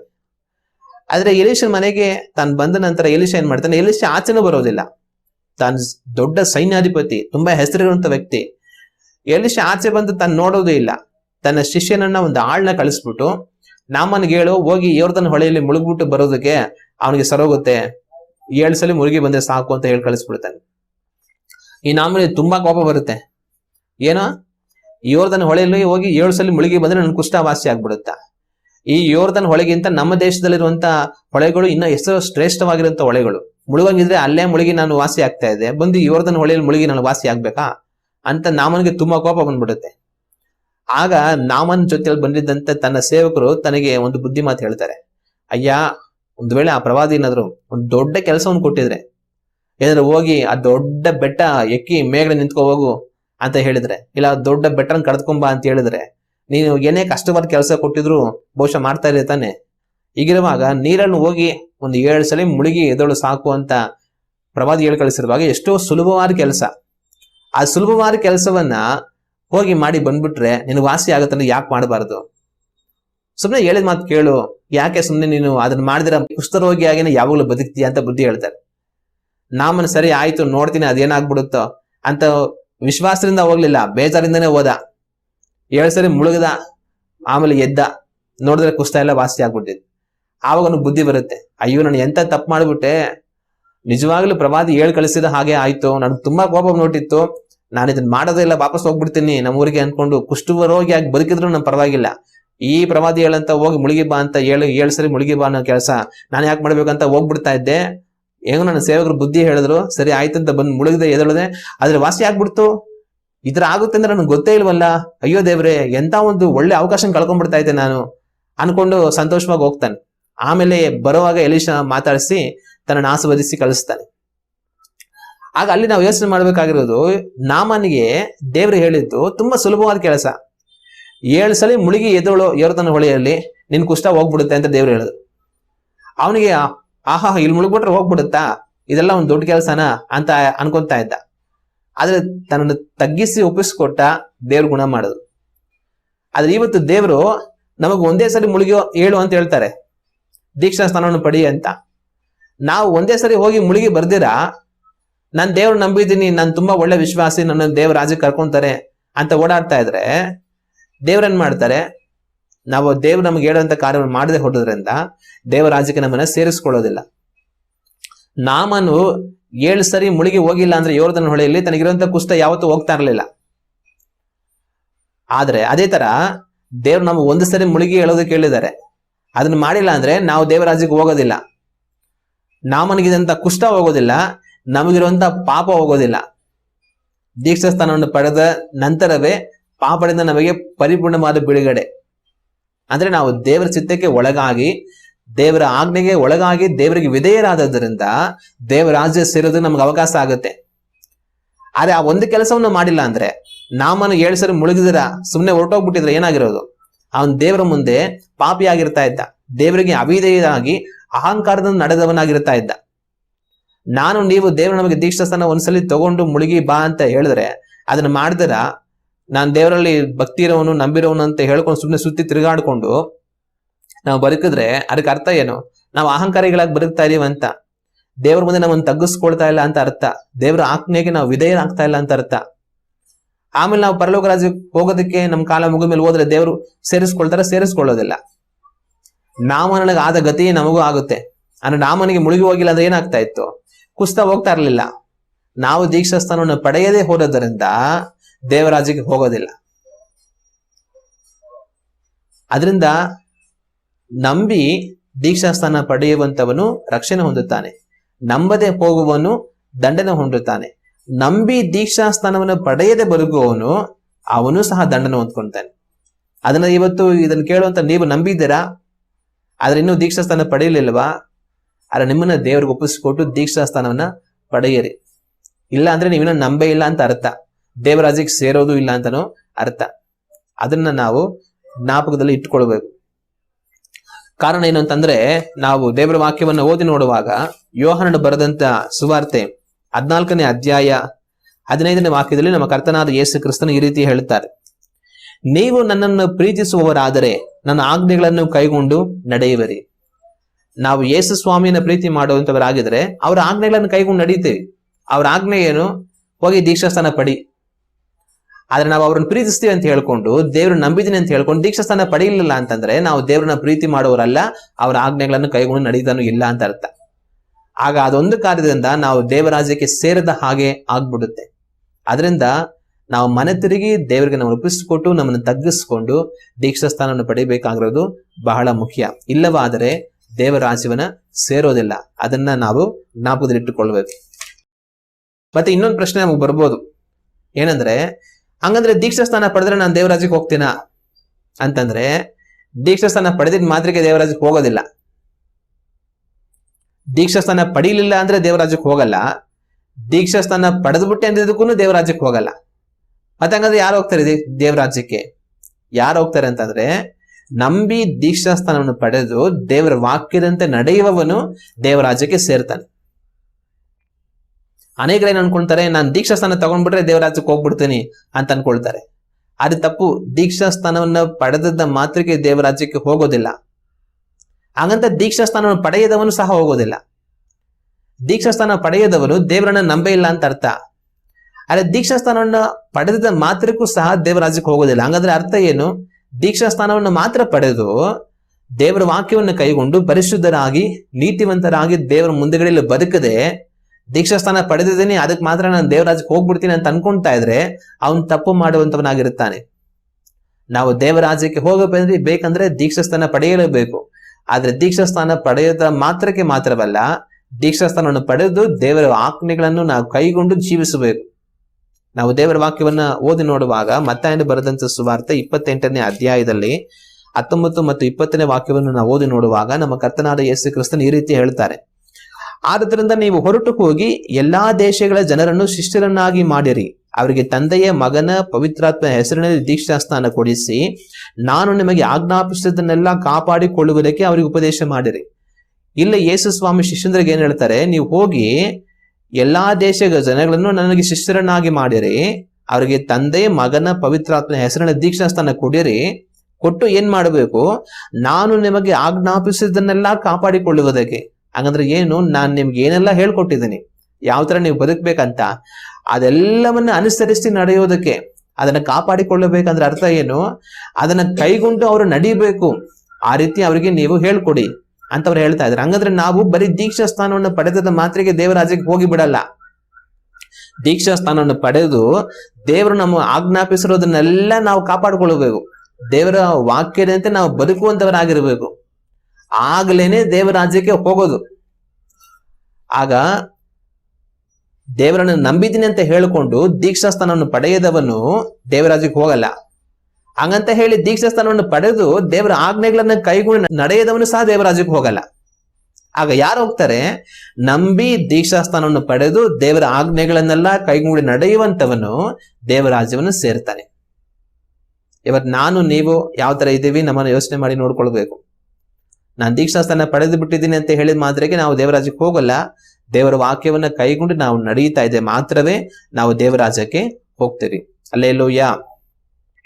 ಆಗ ದೀಕ್ಷಾಸ್ಥಾನವನ್ನ ನಾವು ಪಡೆದುಕೊಂಡಾಗ ನಾವು ದೇವರಾಜ್ಯವನ್ನ ಸೇರೋದಕ್ಕೆ ನಮಗೆ ಒಂದು ಅವಕಾಶ ದೊರೆಯುತ್ತೆ. ಆದ್ರೆ ಅದು ಯಾವಾಗ ಪರಿಪೂರ್ಣವಾಗುತ್ತೆ? ದೇವರ ವಾಕ್ಯವನ್ನ ನಾವು ಕೈಗೊಂಡು ನಡೆಯುವಂತವರಾಗಿ ನಾವಿರುವಾಗ ನಾವು ದೇವರಾಜ್ಯವನ್ನು ಸೇರೋದಕ್ಕೆ ನಮಗೆ ಅವಕಾಶವಾಗುತ್ತೆ. ಹಲ್ಲೆಲೂಯಾ. ದೇವರು ನಮಗೆ ಕೊಟ್ಟಿರುವಂತ ಒಂದು ಒಳ್ಳೆಯ ಅವಕಾಶಕ್ಕಾಗಿ ದೇವರಿಗೆ ಸ್ತೋತ್ರ. ಆದ್ರೆ ಕೆಲವರಿಗೆ ಒಂದು ಸಂಶಯ ಇರುತ್ತೆ, ಏನಂದ್ರೆ ನಾನು ದೀಕ್ಷಾಸ್ಥಾನವನ್ನು ಪಡೆದುಕೊಂಡೆ, ಆದ್ರೆ ಆಮೇಲೆ ಮತ್ತೆ ನನ್ನ ಪೂರ್ವ ಪಾಪದಲ್ಲಿ ಬಿದ್ದು ಹೋಗಿ ನಾನು ಬಹಳ ಪಾಪಿಯಾಗಿ ಬದುಕ್ಬಿಟ್ಟೆ. ಈಗ ಮತ್ತೆ ನನಗೆ ಭಯ ಬಂದ್ಬಿಟ್ಟಿದೆ.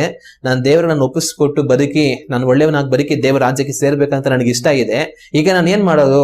ನಾನು ಮೊದಲು ತಗೊಂಡಿದ್ದಂತ ದೀಕ್ಷಾಸ್ಥಾನ ಅದು ಕೆಟ್ಟೋಗ್ಬಿಡ್ತಾ, ಮತ್ತೆ ನಾನು ದೀಕ್ಷಾಸ್ಥಾನ ತಗೊಳ್ಬೇಕಾ ಅಂತ ಕೆಲವರು ಯೋಚನೆ ಮಾಡ್ತಾ ಇರ್ತಾರೆ. ಆದ್ರೆ ಆತರ ಅಗತ್ಯ ಇಲ್ಲ. ಒಂದೇ ಸ್ನಾನ, ಒಂದೇ ದೀಕ್ಷಾಸ್ಥಾನ. ನೀನ್ ಮತ್ತೆ ಪಾಪ ಮಾಡ್ಬಿಟ್ಟೆ ಅಂತ ಹೇಳಿ ಇನ್ನೊಂದ್ಸಲ ನಿನ್ ದೀಕ್ಷಾಸ್ಥಾನ ಅಗತ್ಯ ಇಲ್ಲ. ಆದ್ರೆ ಏನ್ ಮಾಡ್ಬೇಕಂದ್ರೆ ಮನಪೂರ್ವಕವಾಗಿ ಮನ ತಿರುಗಿ ದೇವ್ರಿಗೆ ಒಪ್ಪಿಸ್ಕೊಟ್ಟು ಬದುಕ್ಬೇಕಷ್ಟೇನೆ. ದೇವ್ರೇ, ನಾನು ಪಾಪ ಮಾಡಿದೆ, ನನ್ನ ದಯವಿಟ್ಟು ಕ್ಷಮಿಸು, ಇನ್ಮೇಲೆ ನಾನು ನಿಮಗೆ ಪೂರ್ಣವಾಗಿ ಒಪ್ಪಿಸ್ಕೊಟ್ಟು ಜೀವಿಸ್ತೀನಿ ಅಂತ ಹೇಳಿ ಮತ್ತೆ ದೇವ್ರಿಗೆ ಒಪ್ಪಿಸಿಕೊಟ್ಟು ಮನ ತಿರುಗಿ ಜೀವಿಸಿದರೆ ಸಾಕು. ಮತ್ತೆ ಮತ್ತೆ ಹೋಗಿ ದೀಕ್ಷಾಸ್ಥಾನವನ್ನ ಪಡೆಯಬೇಕಾಗಿರುವಂತ ಅಗತ್ಯ ಇಲ್ಲ. ಕೆಲವರು ದೇವರನ್ನ ನಂಬಿರ್ತಾರೆ, ದೀಕ್ಷಾಸ್ಥಾನ ಪಡೆಯಬೇಕಂತ ಅವ್ರಿಗೆ ಇಷ್ಟ ಇರುತ್ತೆ. ಆದ್ರೆ ಏನ್ ಮಾಡ್ತಾರೆ ಅಂದ್ರೆ ಕೆಲವೊಂದು ಕಾರಣಗಳಿಂದ ದೀಕ್ಷಾಸ್ಥಾನವನ್ನು ಮುಂದೆ ಹಾಕ್ತಾರೆ. ದೇವ್ರು ನಂಬಿರ್ತಾರೆ, ದೀಕ್ಷಾಸ್ಥಾನ ಪಡೆಯಬೇಕಂದ್ರೆ ಇಷ್ಟ ಇರುತ್ತೆ, ಕೆಲವೊಂದು ಕಾರಣಗಳಿಂದ ಮುಂದೆ ಆಗ್ತಾ ಇರ್ತಾರೆ. ಉದಾಹರಣೆಗೆ ಹೆಂಗಂತಂದ್ರೆ ಕೆಲವರು ಹೇಳ್ತಾರೆ ಅಂದ್ರೆ ದೀಕ್ಷಾಸ್ಥಾನ ಪಡಿಬೇಕು, ಆದ್ರೆ ಇನ್ನೂ ಸ್ವಲ್ಪ ಸರಿ ಹೋಗ್ಬೇಕು, ಇನ್ನೂ ಒಂದ್ ಸ್ವಲ್ಪ ಸರಿ ಹೋಗಿ ಆಮೇಲೆ ನಾನು ದೀಕ್ಷಾಸ್ಥಾನ ತಗೊಳ್ತೀನಿ ಅಂತ ಕೆಲವರು ಹೇಳ್ತಾ ಇರ್ತಾರೆ. ಹಂಗಂದ್ರೆ ಅರ್ಥ ಇದ್ರೆ ಇನ್ನೂ ಯಾವ್ದೋ ಕೆಲವೊಂದು ಪಾಪಗಳನ್ನಲ್ಲಿದೆ, ಆ ಪಾಪಗಳನ್ನ ನಾನು ಬಿಡಗಾಗ್ತಾ ಇಲ್ಲ, ಅದನ್ನ ಬಿಟ್ಬಿಟ್ಟು ಆಮೇಲೆ ದೀಕ್ಷಾಸ್ಥಾನ ಪಡ್ಕೊಳ್ತೀನಿ ಅಂತ ಕೆಲವರು ಹೇಳ್ತಾ ಇರ್ತಾರೆ. ಆದ್ರೆ ಆತರ ಹೇಳ್ಕೊಂಡು ನಾವು ಬದುಕಿದ್ರೆ ಆ ಪಾಪ ನಮ್ಮನ್ನ ಯಾವತ್ತೂ ಬಿಡಲ್ಲ, ನಾವು ದೀಕ್ಷಾಸ್ಥಾನನ ತಗೊಳ್ಳಲ್ಲ. ಪಾಪ ಇನ್ನೊಂದು ದಿವಸ ಯಾವತ್ತೂ ಬಿಡ್ತೀನಿ ಅಂತಂದ್ರೆ ಆ ಪಾಪ ನಮ್ಮ ನಾಳೆ ಬಿಡಲ್ಲ. ಪಾಪ ಬಿಡ್ಬೇಕಂದ್ರೆ ಇವತ್ತೇ ಬಿಡ್ಬೇಕು, ದೀಕ್ಷಾಸ್ಥಾನ ಇವತ್ತೇ ಪಡಿಬೇಕು. ನಾಳೆ ಪಾಪ ಬಿಟ್ಟು ಆಮೇಲೆ ದೀಕ್ಷಾಸ್ಥಾನ ಪಡಿತೀನಿ ಅಂದ್ರೆ ಪಾಪ ನಮ್ಮನ್ನ ನಾಳೆ ಬಿಡಲ್ಲ, ನಾವು ದೀಕ್ಷಾಸ್ಥಾನ ತಗೊಳ್ಳುವಂತ ನಾಳೆ ಬರೋದು ಇಲ್ಲ.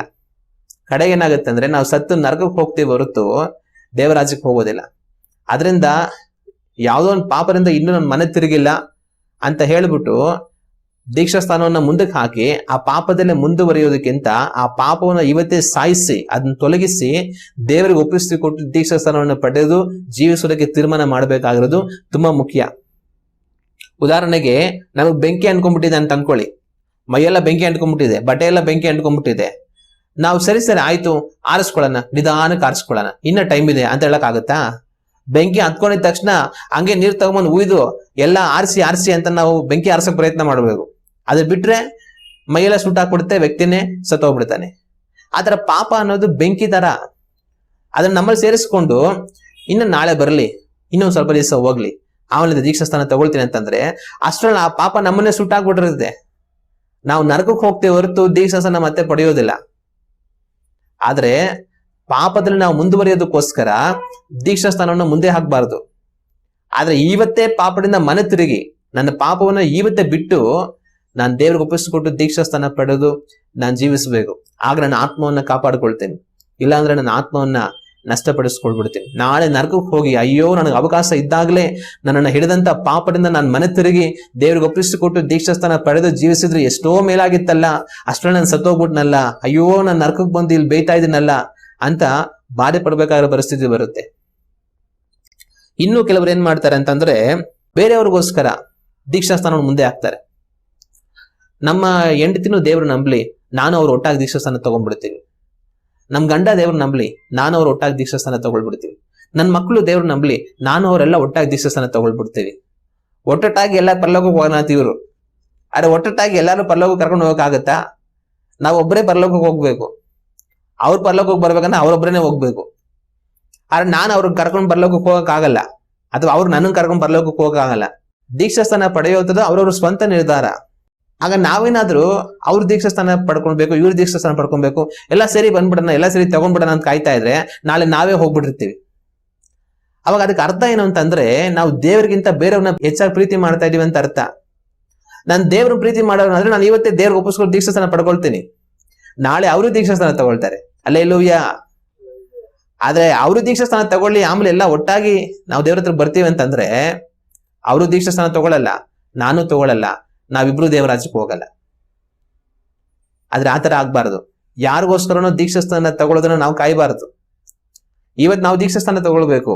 ನಾವು ಯಾರನ್ನೆಲ್ಲ ಪ್ರೀತಿ ಮಾಡ್ತೀವೋ ಅವ್ರಿಗೋಸ್ಕರ ಪ್ರಾರ್ಥನೆ ಮಾಡ್ಬೇಕು. ಅವರು ನಾಳೆ ದೀಕ್ಷಾಸ್ಥಾನ ತಗೊಳ್ಳೋ ಹಾಗೆ ದೇವ್ರು ಮಾಡ್ತಾರೆ. ಆದ್ರೆ ನಾವು ಕಾಯ್ಕೊಂಡಿದ್ರೆ ಅವರು ದೇವ್ರು ನಂಬಲ್ಲ, ನಾವು ದೀಕ್ಷಾಸ್ಥಾನ ಪಡ್ಕೊಳ್ಳಲ್ಲ, ಅವರು ದೇವರಾಜ್ಯಕ್ಕೆ ಹೋಗಲ್ಲ, ನಾವು ದೇವರಾಜ್ಯಕ್ಕೆ ಹೋಗಲ್ಲ. ದೇವ್ರು ವಿಧೇಯನಾದ್ರೆ ಅವರು ದೇವ್ರಿಗೆ ಒಪ್ಪಿಸ್ಕೊಟ್ಟು ರಕ್ಷಣೆ ಹೊಂದಿ ದೀಕ್ಷಾಸ್ಥಾನ ಪಡ್ಕೊಳ್ತಾರೆ. ಅಲ್ಲೇಲೂಯ್ಯ. ಆ ತಪ್ಪನ್ನ ನಾವು ಮಾಡಬಾರ್ದು. ಇನ್ನು ಕೆಲವರು ಏನ್ ತಪ್ಪು ಮಾಡ್ತಾರೆ ಅಂತಂದ್ರೆ, ನಮ್ಮ ಮಕ್ಕಳಿಗೆಲ್ಲ ಮದ್ವೆ ಆಗ್ಬೇಕು, ಎಲ್ಲಾರ್ಗು ಮದ್ವೆ ಆಗ್ಬಿಡ್ಲಿ, ಆಮೇಲೆ ದೀಕ್ಷಾಸ್ಥಾನ ತಗೊಳ್ಬಿಡ್ತೀವಿ. ನಮ್ಮನೇಲಿ ಒಂದಿಬ್ರು ಹೋಗೋಂಥವ್ರು ಇದಾರೆ, ವಯಸ್ಸು ಆಗ್ಬಿಡ್ತೀನೇನು ಹೋಗ್ಬಿಡ್ತಾರೆ, ಅವ್ರು ಹೋಗ್ಬಿಡ್ಲಿ, ಆಮೇಲೆ ನಾವು ದೀಕ್ಷಾಸ್ಥಾನ ತಗೊಳ್ತೀವಿ. ಯಾರೋ ಮದುವೆ ಮಾಡಿ ಕಳ್ಸೋದಕ್ಕೆ, ಯಾರನ್ನೋ ಮೇಲೆ ಕಳ್ಸೋದಕ್ಕೆ ನಾವು ದೀಕ್ಷಾಸ್ಥಾನ ತಗೊಳ್ಬೇಕಾದ್ರೆ ಮುಂದಕ್ಕೆ ಆಗ್ಬೇಕಾದ್ರೆ ಅಗತ್ಯ ಇಲ್ಲ. ದೀಕ್ಷಾಸ್ಥಾನ ಇವಾಗ ಪಡ್ಕೊಂಡ್ರೆ ಯಾರಿಗೆ ಯಾವತ್ ಮದುವೆ ಆಗ್ಬೇಕು ಆವತ್ತು ದೇವ್ರ ಮದುವೆ ಮಾಡಿಸ್ತಾರೆ. ನಾವ್ ಇವತ್ತು ದೇವ್ರಿಗೆ ಒಪ್ಪಿಸ್ಕೊಂಡು ದೀಕ್ಷಾಸ್ಥಾನ ಪಡೆದು ದೇವ್ರಿಗೆ ಅರ್ಪಿಸ್ಕೊಂಡು ನಾವು ಜೀವಿಸಿದ್ರೆ, ಯಾರು ಹೋಗೋ ಕಾಲ ಬಂದಾಗ ಅವ್ರು ಯಾವ ತರ ಹೋಗ್ಬೇಕು ಅವ್ರನ್ನ ಆತರ ದೇವ್ರು ಕಳಿಸ್ತಾರೆ. ಆದ್ರೆ ಯಾರೋ ಮದುವೆನ ಮುಂದೆ ಇಟ್ಕೊಂಡು, ಯಾರ್ದೋ ಮರಣವನ್ನು ಮುಂದೆ ಇಟ್ಕೊಂಡು ನಾನು ಆಮೇಲೆ ದೀಕ್ಷಾಸ್ಥಾನ ತಗೊಳ್ತೀನಿ ಅಂತ ಇದ್ರೆ ಅವ್ರ ಜೊತೆ ನಾವು ಹೋಗ್ಬಿಡ್ತೇವೆ. ಆತರ ತಪ್ಪನ್ನ ನಾವು ಮಾಡಬಾರದು. ನಾಳೆ ಬಗ್ಗೆ ಯೋಚನೆ ಬೇಡ, ನಾಳೆ ಇರುತ್ತೋ ಇಲ್ವೋ ಅದು ನಮಗೆ ಗೊತ್ತಿಲ್ಲ. ಈ ನಾಳೆ ಯಾರ್ದೋ ಮದ್ವೆ ಬರೋಕ್ ಮುಂಚೆನೋ ನಾವು ಹೋಗ್ಬಿಟ್ಟಿರ್ತೀವೋ, ನಾಳೆ ಯಾರೋ ಹೋಗಕ್ ಮುಂಚೆ ನಾವೇ ಹೋಗ್ಬಿಡ್ತಿರೋ ಗೊತ್ತಿಲ್ಲ. ಅದ್ರ ನಾಳೆ ಯಾರಿಗೋ ಮದುವೆ ಮಾಡ್ಬೇಕು, ನಾಳೆ ಯಾರಿಗೋ ವಯಸ್ಸಾಯ್ತು ಅವ್ರಿಗೆ ಮಾಡಿ ಕಳಿಸ್ಬೇಕು, ಆಮೇಲೆ ನಾವು ದೀಕ್ಷಾಸ್ಥಾನ ತಗೊಳ್ತೀವಿ ಅಂತ ಯೋಚನೆ ಮಾಡೋದಕ್ಕಿಂತ ಇವತ್ತು ದೀಕ್ಷಾಸ್ಥಾನ ಪಡೆದು ನಮ್ಮ ಎಲ್ಲಾ ಕಾರ್ಯಗಳನ್ನು ದೇವ್ರಿಗೆ ಒಪ್ಪಿಸ್ಕೊಟ್ರೆ ಅವ್ರು ಬೇಕಾಗಿರೋದನ್ನೆಲ್ಲ ಮುಂದಕ್ಕೆ ಮಾಡ್ತಾರೆ. ಇಲ್ಲಾಂದ್ರೆ ನಾವು ತಪ್ಪು ಮಾಡುವಂತವ್ರಾಗಿರ್ತೀವಿ. ಆದ್ರಿಂದ ಅದಕ್ಕೆ ಅವಕಾಶ ಕೊಡಬಾರದು. ಸಿಲುಬೆಯಲ್ಲಿ ನಮ್ಮ ಕರ್ತನಾದ ಯೇಸು ಕ್ರಿಸ್ತನು ತನ್ನ ಬಲಗಡೆಯಲ್ಲಿದ್ದಂತ ಕಳ್ಳನಿಗೆ, ಈ ಹೊತ್ತೆ ನೀನು ಪರದೇಶಿಯಲ್ಲಿ ಇರ್ತೀವಿ ಅಂತ ಹೇಳಿದ್ರಲ್ಲ, ಆ ಕಳ್ಳ ದೀಕ್ಷಾಸ್ಥಾನ ಪಡ್ಕೊಂಡಿಲ್ಲ, ಏನೂ ಇಲ್ಲ. ಆದ್ರೆ ಅವನನ್ನ ದೇವರು ಅವ್ರ ರಾಜ್ಯಕ್ಕೆ ಕರ್ಕೊಂಡು ಹೋಗ್ಬಿಟ್ರಲ್ವಾ, ಮತ್ತೆ ನಮ್ಮನ್ನು ಹಂಗೆ ಕರ್ಕೊಂಡು ಹೋಗಲ್ವಾ ಅಂತ ಕೆಲವರು ಯೋಚನೆ ಮಾಡ್ತಾ ಇರ್ತಾರೆ. ಆ ಕಳ್ಳನನ್ನ ದೇವರು ದೀಕ್ಷಾಸ್ಥಾನ ಇಲ್ಲದೆ ದೇವರಾಜ್ಯಕ್ಕೆ ಕರ್ಕೊಂಡು ಹೋಗಿದ್ ನಿಜ. ಏನು ಕರ್ಕೊಂಡು ಹೋದ್ರು ಅಂತಂದ್ರೆ, ಅವನಿಗೆ ಶಿಲುಬೆ ಮೇಲೆ ಇದ್ದುಕೊಂಡು ಆವಾಗ ಮನೆ ತಿರುಗಿ ಶಿಲುಬೆಯಿಂದ ಇಳಿದು ಬಂದು ದೀಕ್ಷಾಸ್ಥಾನ ಪಡೆಯೋದಕ್ಕೆ ಸಮಯ ಇಲ್ಲ. ಆದ್ರಿಂದ ದೇವರು ಅವನನ್ನ ಹಾಗೆ ಪರಲೋಕ ರಾಜ್ಯಕ್ಕೆ ಕರ್ಕೊಂಡು ಹೋದ್ರು. ಆದ್ರೆ ನಾನು ನೀವು ಶಿಲುಬೆ ಮೇಲೆ ಇಲ್ಲ, ನಮ್ಮನ್ನ ಯಾರು ಕತ್ತಿಸಿ ಸಾಯಿಸ್ತಾ ಇಲ್ಲ, ಆಮೇಲೆ ನಾವು ಸುವಾರ್ತೆ ಕೇಳಿಲ್ಲ, ಬದುಕಿದೀವಿ, ಇನ್ನು ಸ್ವತಂತ್ರವಾಗಿ ಓಡಾಡ್ತಾ ಇದೀವಿ, ದೀಕ್ಷಾಸ್ಥಾನ ಪಡೆಯೋದಕ್ಕೆ ನಮಗೆ ಅವಕಾಶ ಇದೆ. ಆಗ ನಾವೇನ್ ಮಾಡ್ಬೇಕು? ದೇವರ ವಾಕ್ಯಕ್ಕೆ ವಿಧೇಯನಾಗಿ ದೀಕ್ಷಾಸ್ಥಾನ ಪಡಿಬೇಕು. ಒಂದು ವೇಳೆ ಆ ಕಳ್ಳ ಶಿಲುಬೆ ಮೇಲೆ ಇಳಿದಿರ ಅವನು ಒಂದ್ ವೇಳೆ ಭೂಮಿಯಲ್ಲಿ ಸ್ವತಂತ್ರವಾಗಿ ಬದುಕ್ತಾ ಇದ್ದಿದ್ರು ಕೂಡ, ಆಗ ಅವನು ಈ ಸುವಾರ್ತೆಯನ್ನು ಕೇಳಿದ್ರೆ ಅವನ ಮನೆ ತಿರುಗಿ ಖಂಡಿತ ದೀಕ್ಷಾಸ್ಥಾನ ಪಡೆದಿರೋನು. ಅದಕ್ಕೋಸ್ಕರವಾಗಿನೇ ಶಿಲುಬೆ ಮೇಲೆ ಇದ್ದಾಗ ಅವ್ನು ದೇವ್ರಿಗೆ ಅವನು ಒಪ್ಪಿಸ್ಕೊಟ್ಟಿದ್ದು. ಅದರಿಂದನೇ ದೇವರು ತನ್ನನ್ನ ಪರಲೋಕ ರಾಜ್ಯಕ್ಕೆ ಕರ್ಕೊಂಡು ಹೋಗಿದ್ದು. ಆದ್ರೆ ನಾವೇನ್ ಮಾಡ್ತಾ ಇದ್ದೀವಿ? ಅವಕಾಶ ಇಲ್ಲದೆ ಇರುವಂತ ಒಂದು ವ್ಯಕ್ತಿನ ತೋರಿಸಿ ನಮಗಿರಂತ ಅವಕಾಶವನ್ನ ನಾವು ಉಪಯೋಗಿಸಿಕೊಳ್ಳದೆ ನಾವು ನಷ್ಟಪಡಬಾರದು. ಅದರಿಂದ ಕಳ್ಳನ್ ತೋರಿಸಿ ಕಳ್ಳನ್ ತರ ನನ್ನ ಕರ್ಕೊಂಡು ಹೋಗ್ತಾರೆ ಅಂತ ನಾವು ಯೋಚನೆ ಮಾಡಬಾರದು. ಕಳ್ಳ ಒಂದ್ ವೇಳೆ ಶಿಲುಬೆ ಮೇಲೆ ಇಲ್ಲ ಅಂದಿದ್ರೆ ಅವ್ನ ದೀಕ್ಷಾಸ್ಥಾನ ಖಂಡಿತ ಪಡೆದಿರೋನು. ಒಂದ್ ವೇಳೆ ಅವನನ್ನ ಮರಣಕ್ಕೆ ಒಪ್ಪಿಸ್ಕೊಡದೆ ಶಿಲುಬೆಯಿಂದ ಇಳಿಸ್ಬಿಟ್ಟಿದ್ರೆ ಅವ್ನು ಹೋಗಿ ದೀಕ್ಷಾಸ್ಥಾನ ಪಡೆದಿರೋನು. ಅದಕ್ಕೇನೆ ದೇವರು ತನ್ನನ್ನ ಪರಲೋಕ ರಾಜ್ಯಕ್ಕೆ ಕರ್ಕೊಂಡು ಹೋದ್ರು. ಆದ್ರೆ ನನ್ನನ್ನ ನಿಮ್ಮನ್ನ ದೇವರು ಸ್ವತಂತ್ರವಾಗಿ ಇಟ್ಟಿದ್ದಾರೆ, ದೀಕ್ಷಾಸ್ಥಾನ ಪಡೆದುಕೊಳ್ಳೋದಕ್ಕೆ ಅವಕಾಶವನ್ನು ಕೊಟ್ಟು ಇಟ್ಟಿದ್ದಾರೆ. ಆದ್ರೆ ಅವಕಾಶನ ನಾವು ಉಪಯೋಗಿಸದೆ ಕಳ್ಳನ್ ತರ ನನ್ನ ಕರ್ಕೊಂಡು ಹೋಗ್ತಾರೆ ಅಂತ ಅಂದ್ಬಿಟ್ಟು ದೀಕ್ಷಾಸ್ಥಾನ ತೆಗೆದುಕೊಳ್ದಿರ ಓಡಾಡ್ತಾ ಇದ್ರೆ ದೇವರು ನಮ್ಮನ್ನ ದೇವರಾಜ್ಯಕ್ಕೆ ಕರ್ಕೊಂಡು ಹೋದಿಲ್ಲ. ಆ ತಪ್ಪನ್ನ ನಾವು ಮಾಡಬಾರ್ದು. ಎಚ್ಚರಿಕೆ ಆಗಿರೋಣ.